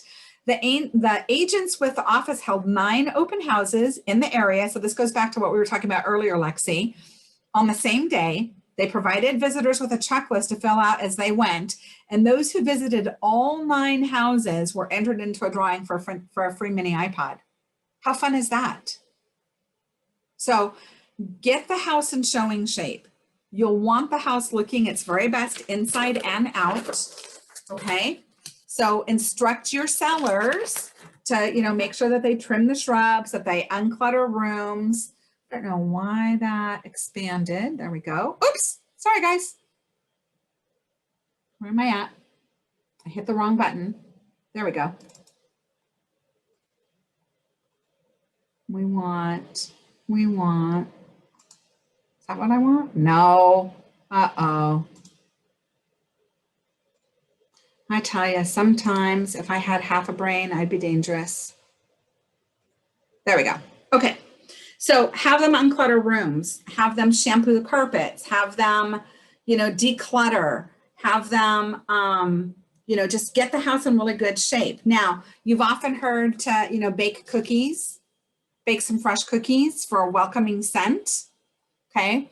I will tell you that the two most pleasing scents to buyers, and if you go into like Victoria's Secret, you go into Bed Bath & Beyond, you go into these other places, you'll almost always smell the scent of vanilla. Vanilla is the #1 pleasing scent to the majority of the population. And what it does is it creates endorphins in their brain, pleasure endorphins, that increase their potential to buy, to make a decision to purchase. So vanilla is one. The other one is the clean scent of cotton or linen. Now, I do something a little bit differently before COVID in that after they've gone through the tour and they've done the feedback form and it's completely filled out and they hand it back to me, I hand them a paper plate so that they can partake of a taco bar that I provide. Okay. Because of COVID and we couldn't do open houses, what I did a spin on that, is I partnered with a local taco truck. And so they would, if I was doing private tours by appointment only, and they provided the feedback form, then I would, once they turned it in to me, I would say, thank you so much for your feedback. Thank you for visiting this property. I have a little gift for you. Please present this certificate to Fat Cat Grill and have some tacos on me. Okay, I would print up a whole bunch of them. They don't always all get redeemed. And so then I get a bill from the vendor, from the taco truck vendor, to just say, hey, these are what were redeemed this week. This is what you owe us. And so then I just write them a check. Okay. But think outside the box. Don't just do what everybody else does. Think outside the box. And how can you make your open house stand out and be memorable? And then the last thing to do on best practices is go live. Engage your social media followers by going live at the open house, create an event on Facebook, and then during the event, tease your audience with sneak peeks of the home. So I do that. I'm like, hey friends, this is Renee Quigley at Agape Events powered by Keller Williams. I'm here at 123 Main Street today. It's my grand opening open house. You have got to see this amazing home. And I give them the little breakdown of it, some of the features, and I'm like, and I'll say something like, if it's got, a huge shower, I'll say things like, you have got to see this shower. It's large enough to host a third world country in here, but you got to see it to believe it. So come on down, come see me today. I'm going to be here from 1 to 3. And, and by the way, for the first 5 people that stop by, I've got a gift for you. Okay. Make it 2 to 3 minutes, no longer than that. Don't be verbose, but don't give away too much. Give little sneak peeks. And then throughout the 2 hours that you're there, take little photos of special features and then post them on your page. Post them on the Facebook event page so that people can see what's going on. Pique their curiosity. Okay? Pique their curiosity. Any questions around that? No? All I see is Jim and Mark right now, so I don't know. Keep going. Okay, we're going to keep going. All right, so more best practices of hostessing. Again, aside from the best practices that you absolutely should do, there are some best practices that people have learned not to do over time. So obviously do share stories. Share stories of open house do's and don'ts. So for example, examples of do's are always, welcome visitors at the door, get the house in good showing shape, because clutter can cost you a sale. Clutter can cost you a sale, okay? Set out all the documents pertaining to the house, create a binder if you need to, so that you've got information to be able to share with people, okay? Always think safety first. Open house, host open houses on off times.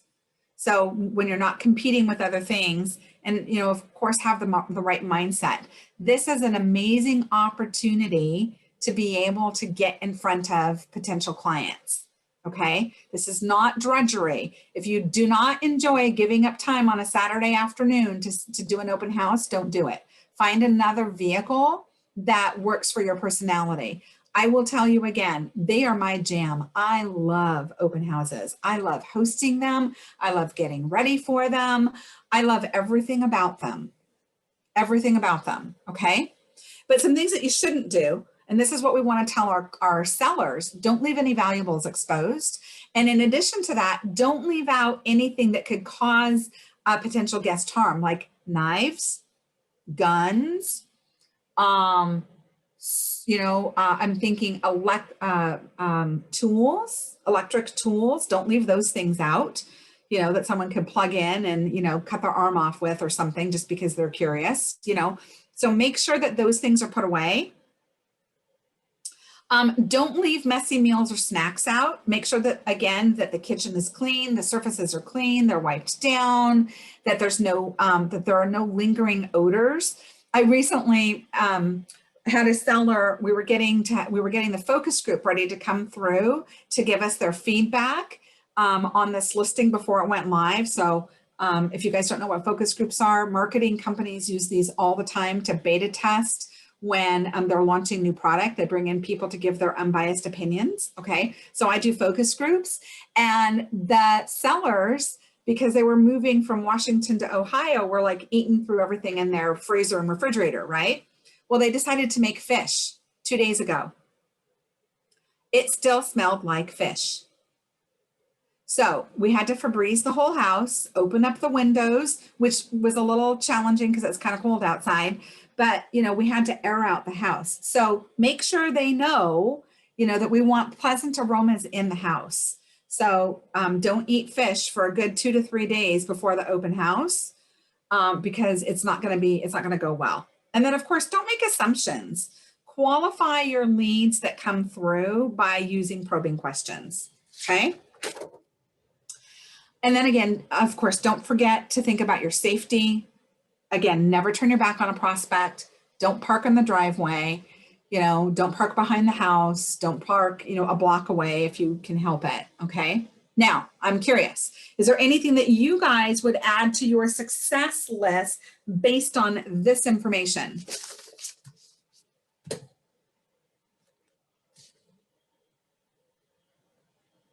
Nobody?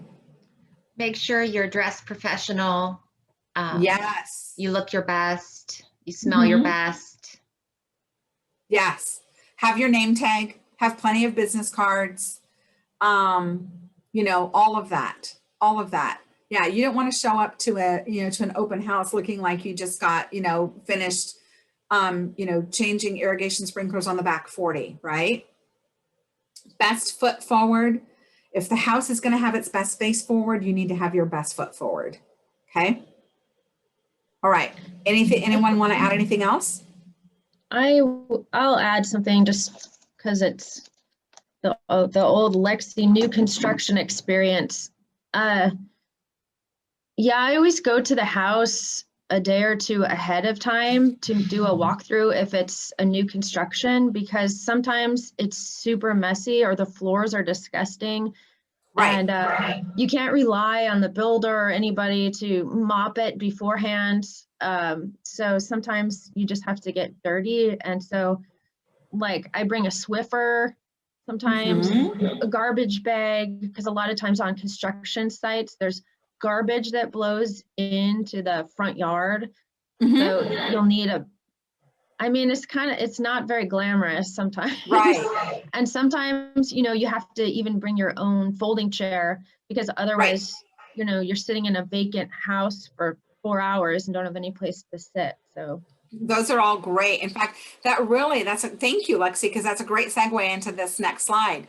So these are the best practices. You need to have a success kit. I call it a go box that has everything that I need in it to successfully host an open house. So when you host an open house, you want to be ready for really anything. Okay.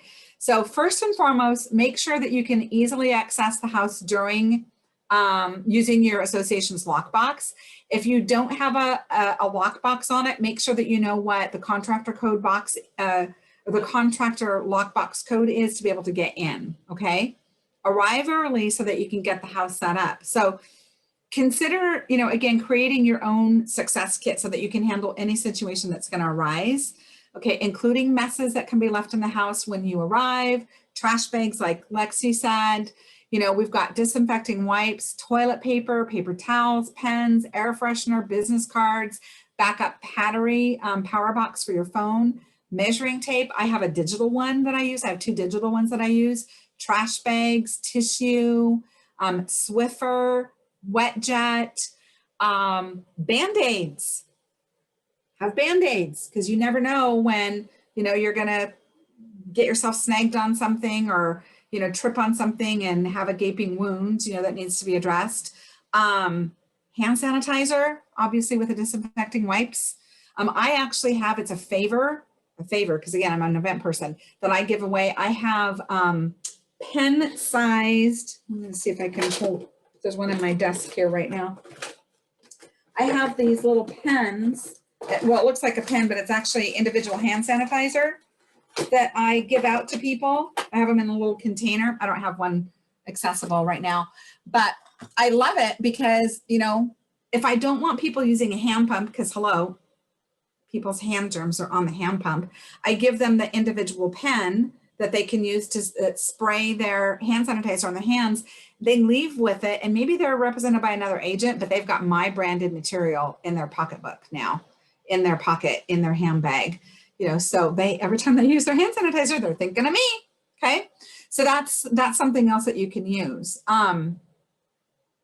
So when you look at this list, what else would you add to it for an open house success kit? You know what else I noticed? Oh, sorry, go ahead. Go ahead, I was Lexi, just- and then Karina. Okay, I was just gonna say, I keep a bucket of kids, like cheapo kid toys in the trunk of my car too. Just because sometimes at model homes, especially, the parents will want to talk and the kids are going bonkers. So if you have a little like McDonald's toys, Matchbox cars, something that they can't really mess up. I like that. I like that. That's great. That's great. We have coloring pages. So we have coloring pages that we do for a quarterly giveaway. And so I go to the dollar store and I buy just a little box of like 6, 7 coloring crayons for $1, and then our coloring pages. So when people come with little kids, you know, I mean, there's really only 2 things little kids are going to do when they come to an open house. They're either going to stick close by to mom and dad, or they're going to be running around like screaming banshees, right? And so if I can give them a coloring page and crayons so that they can sit down and color, even if it's on, you know, a vacant property and they're just coloring on the floor, it gives them something to do while mom and dad are looking. And then we collect the page. And once a quarter, we do drawings for the best colorers, for the best pictures that were done. And we give away prizes for it. So, you know, again, another way to connect and to stand out from other agents. So that's great. Any other suggestions? Oh, Karina, you had some. I noticed one of, I would say, a best practice is I found before is to stay neutral. When you're hosting an open house and someone hates it, they're very verbal and yes, why would the homeowner do this? Or look at that, that's awful. And you want to defend the house and you want to defend the owner, but you can't, and you need to stay neutral. And sometimes that's difficult to do when it's your listing, but I think that's probably a best practice is to stay neutral. Yeah, don't engage on an emotional level. Don't engage. Okay. So if there, anybody else have anything else they want to add that they think would be great for this open house success kit? Which I think was right there, sorry. Nope. Okay, so, you know, add any extra items that you can think of to page 11 of your participation guide in the empty spaces that are provided there. Make a list. And then what I do from this, from this list is I create a master checklist that goes in my Go box. And before I go to the open house, so like on Friday, I have either my or my assistant reviews the checklist to make sure everything's in there. If it's not, then we know we need to make a stop at the store to replenish whatever's there. And then when we leave, we make sure we check the box and check it again to make sure we have everything with us and we're not leaving anything behind. Does that make sense? Okay, someone is saying something. Chat. Yes, bring a snack for yourself. Bring yourself some, it depends on how long you're going to be there, obviously. But yeah, bring snacks, and snacks that can be easily disposed of and aren't going to leave behind an odor of any kind. Don't bring something that you need to warm up in the seller's microwave. Don't do that.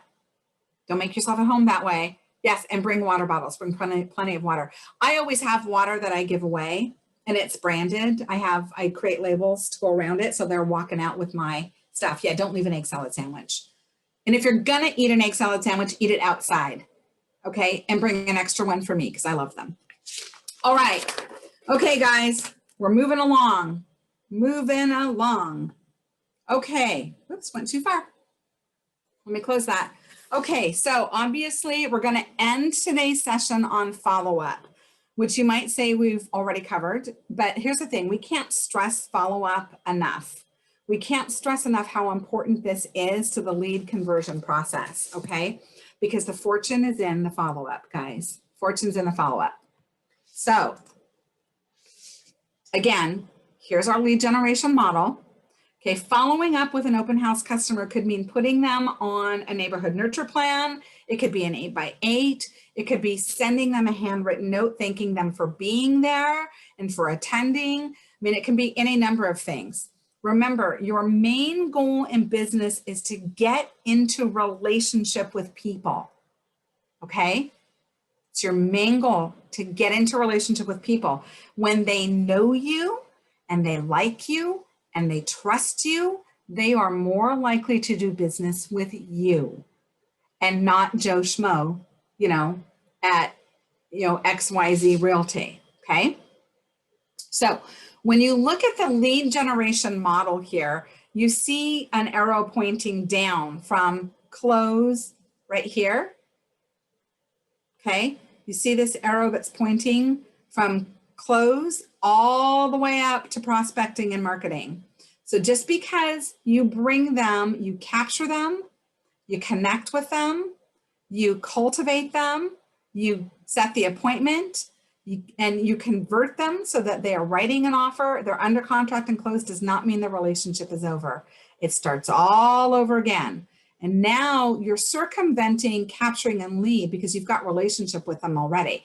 So you're putting them up into contacts, you're staying connected with them, you're cultivating them through nurture plans, okay? You're keeping in touch with them because we know that in 5 to 7 years, they're gonna be looking for another house.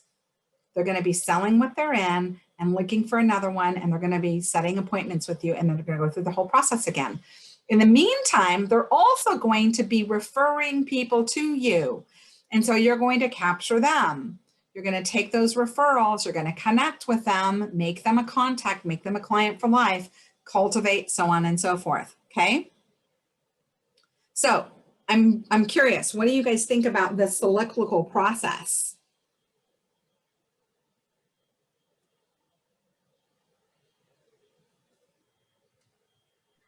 I think it's awesome, Renee. I mean, I can't tell you how many open houses Nick and I have walked through just loving real estate our whole marriage and literally gotten zero from anybody, despite having to fill out the paper. So this is fantastic. I mean, I can only imagine it's like what most of the instructors have said. If you actually commit to doing these things, you will be better than basically everybody else. Exactly. I think NAR research says that 82% of buyers say that they would work with their agent again, but yet only 12% do. And do you know why? It's because they don't stay in relationship. They don't stay connected. They're not constantly cultivating and nurturing the relationship. Well, let me ask you something. If the only form, this is for those of you that are married, if the only form of communication that you had with your spouse was text, how good of a relationship would you have with your spouse? If all you did was text back and forth. You're shaking your head. No, Ashley, why not? Why would you not have a good It's relationship? just not enough. It's not enough. Yeah. Yeah. You have to have the one-to-one interaction. You got to have the date night. You got to have the experiences that you bond over, right? This is no different. Our clients are no different. They want to be in relationship. They want to know that you care about them, that you're invested in them, that their goals and dreams are important to you. Again, nobody cares what you know until they know that you care. And you care by staying in relationship. Because once someone is your customer, there is no reason that they can't be your customer for life. I'll give you guys an example. So recently, I had another agent refer a client to me to go show a house. So referred them, he called me and said, hey, do you want to make some money? I got a referral for you. And it was just because he didn't want to be bothered. Okay, fine, no problem. So he gives me the client's first name and immediately I'm like, I bet I know who this client is. Sure enough, it is. It was someone I knew. I'd actually worked with her years ago, and had gone to church with her years ago, but I'd lost touch. So I call her, let her know, hey, I'm going to be showing you and your husband this house today. I'm so excited. Picked up relationship right where we left off. Wrote an offer on a house, didn't get accepted. And I was committed to giving them back to the referring agent because they asked me to send them back if it didn't fall through or if it didn't go through. Well, she's like, I don't want to go back to this person. I know you. I want to work with you. Okay, that was even after not nurturing that relationship for an extended period of time. But because the foundation was there, she felt comfortable moving forward with me, even though time had lapsed. So even if you have gone out of contact, even if you've gone out of relationship with people that are in your database right now, and when I say your database, I mean your phone, okay? Because a lot of you guys are new agents, and so you don't have a huge data bank. So if you've gone out of relationship with the people in your phone, just get back in, make a call. Hey, I was just thinking about you today. I was wondering, how are things going with you and the family? What are you guys up to? How has COVID affected you guys? What are your plans for the future? Are you going to be taking a vacation this year? Get back in relationship with them and cement the relationship so that nobody else can get in. Does that make sense? Yeah? Okay, good. Love it. So thinking back to your database and your goals for growing your database, how would you feel about adding 2 or more customers for life to your database from every single open house that you do? And what would that do for your business? I'm asking, how would you feel about adding 2 people from every open house that you do? Just 2. What would that do for your business if you could do that? Well, right now it increased it immensely. Yeah. I'm not doing anything. So. Okay. Awesome. And by increasing it immensely, what could that do for your future business? More people to refer you because now these people know who you are. Yeah. Yeah. Because here's the thing. When you service people at a really high level, they are going to tell about 5 people. Who are then going to tell 5 and 5 and so on and so on. It's like the Prel commercial from back like in the 70s, wash my hair and I told this friend and so on and so on and so on, okay? They're going to be your silent sales force for you. They're going to be the ones that are going to be marketing and promoting you and telling everybody that they know about you. But you got to get in relationship with them first, okay? Okay, so given what you guys have learned today, What do you think your strengths will be when it comes to hosting an open house? What is your strength going to be? And I would really love to hear from every single one of you. I'm going to stop sharing so I can see your faces and pick on you. See how I am? Heidi, what's your strength going to be in doing an open house? I think for me, getting organized for the open house and getting prepared. And then I think my husband's strength will be actually running the open house and talking with all the people. I think we'll do them together. And we already have a lender that we're going to work with for that. Awesome. Yeah. That's great. I love it. Yeah, play to your strengths. Play to your strengths. Tara, what about you? I think it's helpful that I'm good at gathering information and retaining detail for follow-up purposes. Perfect. Perfect. And so what system are you going to implement for follow-up?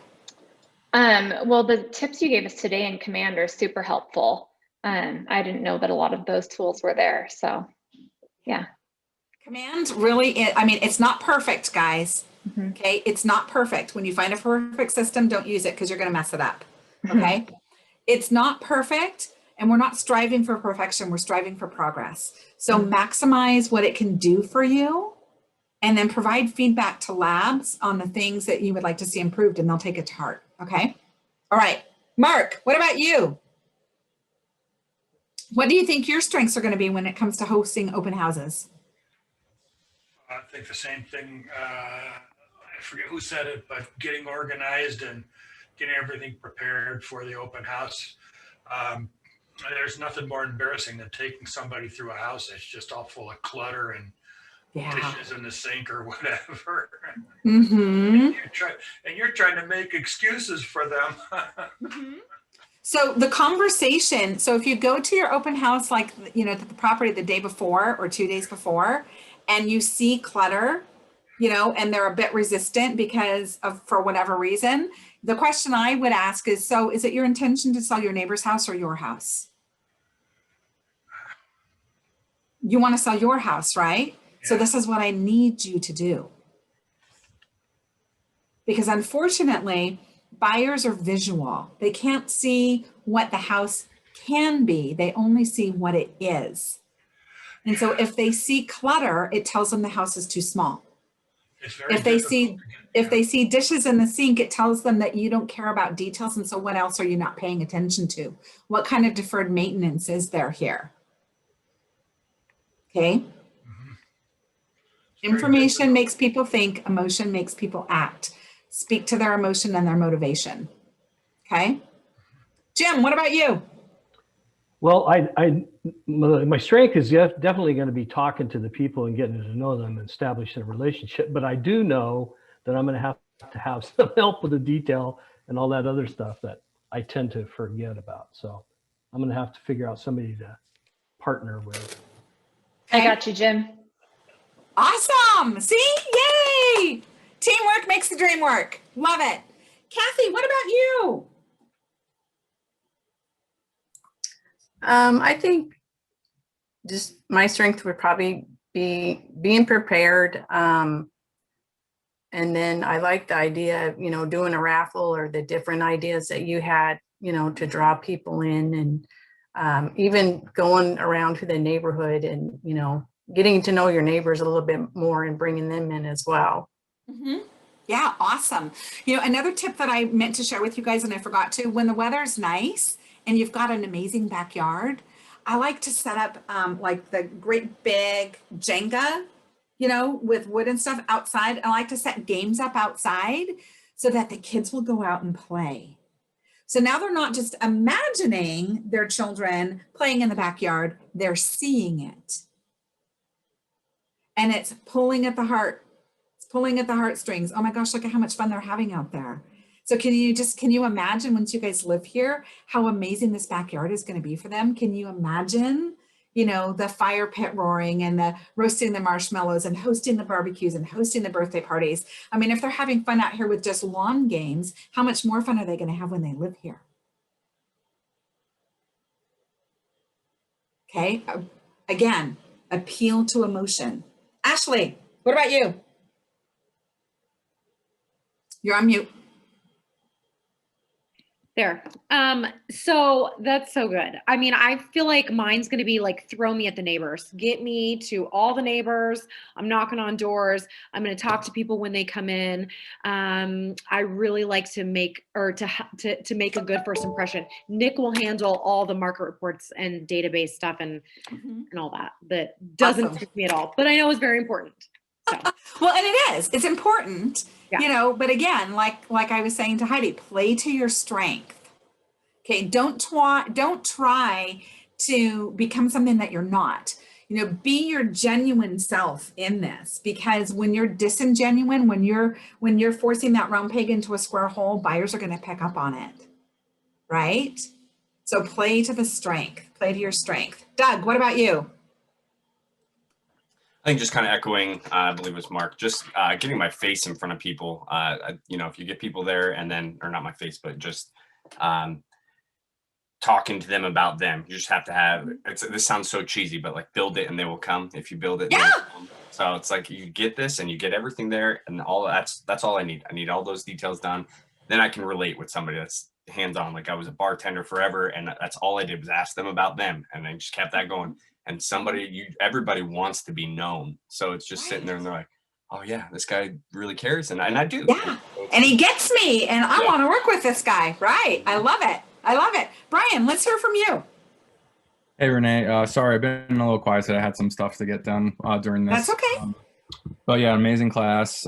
Took a lot of great pointers. I have an open house, my first listing, an open house coming up in the third week of March. So I got a lot of good points here.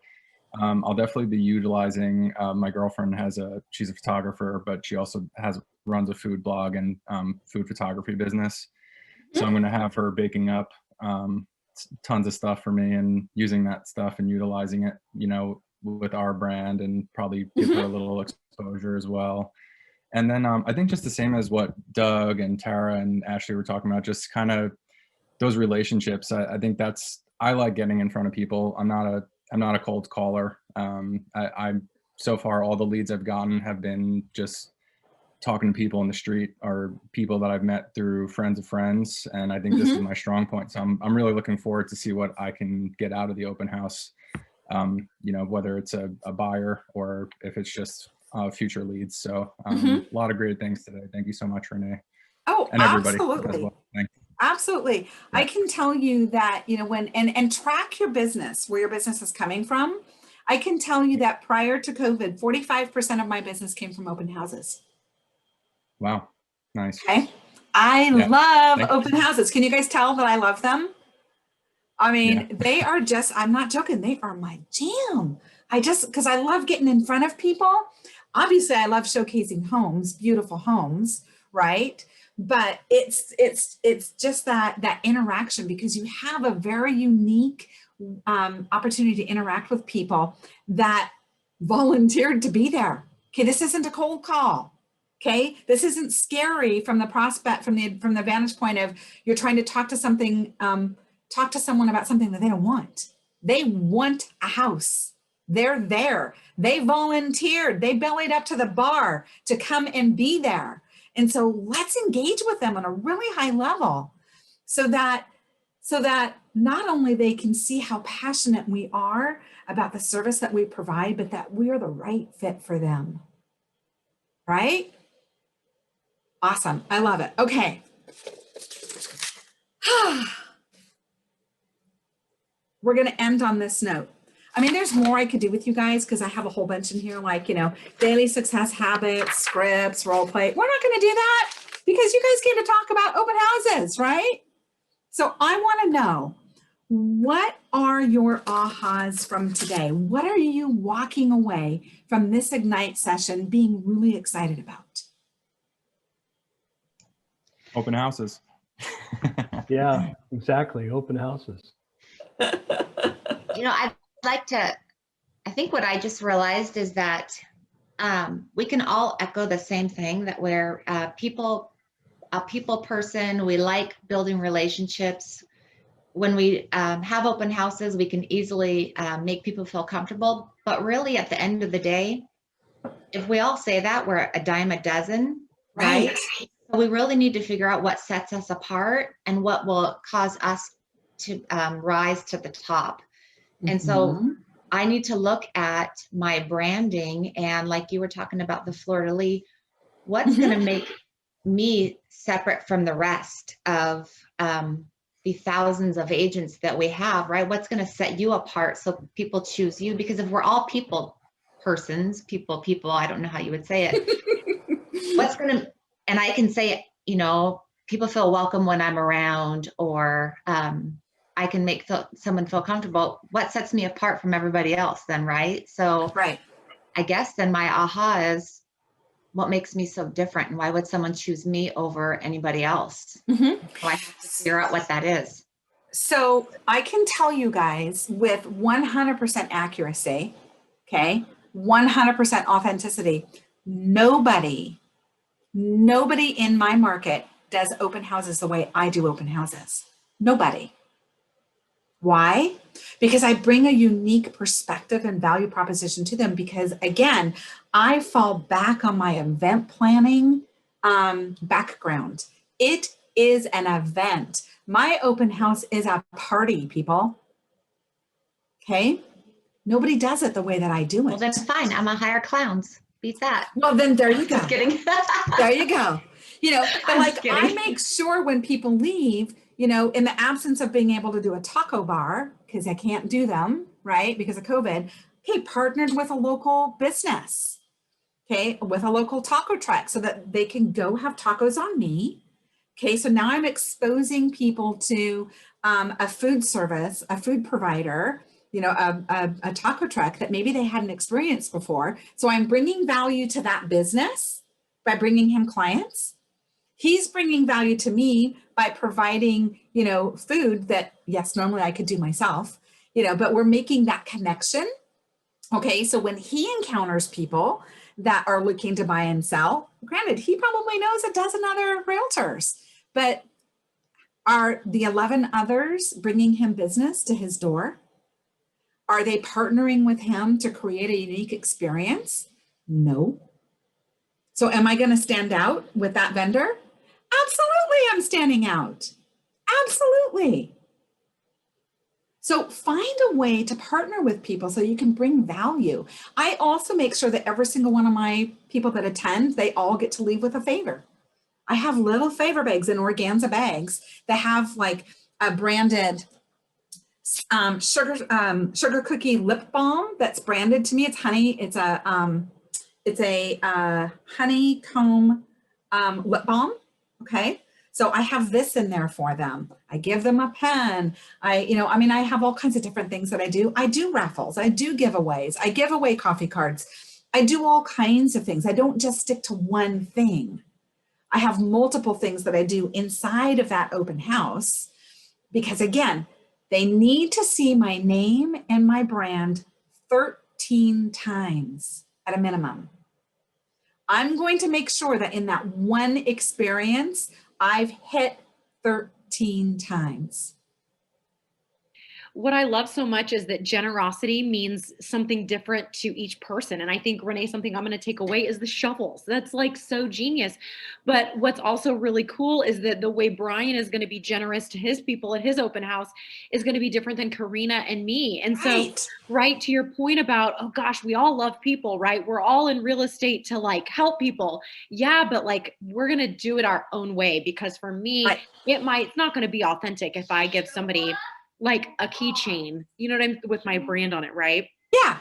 Yeah. Well, it's just so good. I mean, you really have made me think a lot about what a generosity actually means, but from the Sauls team. So thank awesome. You. Yeah. I'm glad I could cause you to think. Again, you know, we've got the model to follow. Okay. It's our blueprint. It's our outline, but that doesn't mean that you can't add to it. Okay, make it your own, and play to your strength, play to your passion, play to to what really gets you excited about doing an open house. I mean, I know a lot of agents that just detest open houses. They consider it a waste of their time. Okay, I'm giving up 4 hours of my life on a Saturday afternoon to talk to people that I don't know or to have nobody show up. I don't look at it that way. Because, okay, maybe nobody showed up to my open house, but I got to meet 20 of the neighbors by door knocking. Okay, I got to have 20 unique conversations with people that may not be in the market right now, and they may not know anybody in the market right now, but they will at some point in time. I can still stay in touch with them. I can send them the under contract postcard. I can send them the just sold postcard. I can send them the, hey, meet your new neighbors postcard. Or I could just go walk the 20 again, block an hour of time to go say, hey, by the way, I just wanted to stop by to let you know that I was able to get your neighbor's house under contract. And believe it or not, we sold it for $15,000 over list price. Who do you know in the neighborhood that might be thinking about selling it that I should talk to, that would like that kind of return on their investment? Okay. Remember, guys, the conversation is the relationship. Have as many conversations as you can possibly have, both inside and outside the open house, but plan for your success. Don't decide on Thursday, I'm doing an open house on Saturday. You don't have the time to successfully host that event and get stellar results. You've got to plan ahead. This is why when I list a house, number one, it doesn't go active for anywhere from 3 to 5 weeks. And there's a whole process that I can talk to you guys about at a later time. But when I launch that open house, it is a grand opening and I make a big fat stinking deal about it. And I usually don't have to host another one. I usually don't have to. Okay, because we hit it out of the park the first time. We did all the heavy lifting the first time.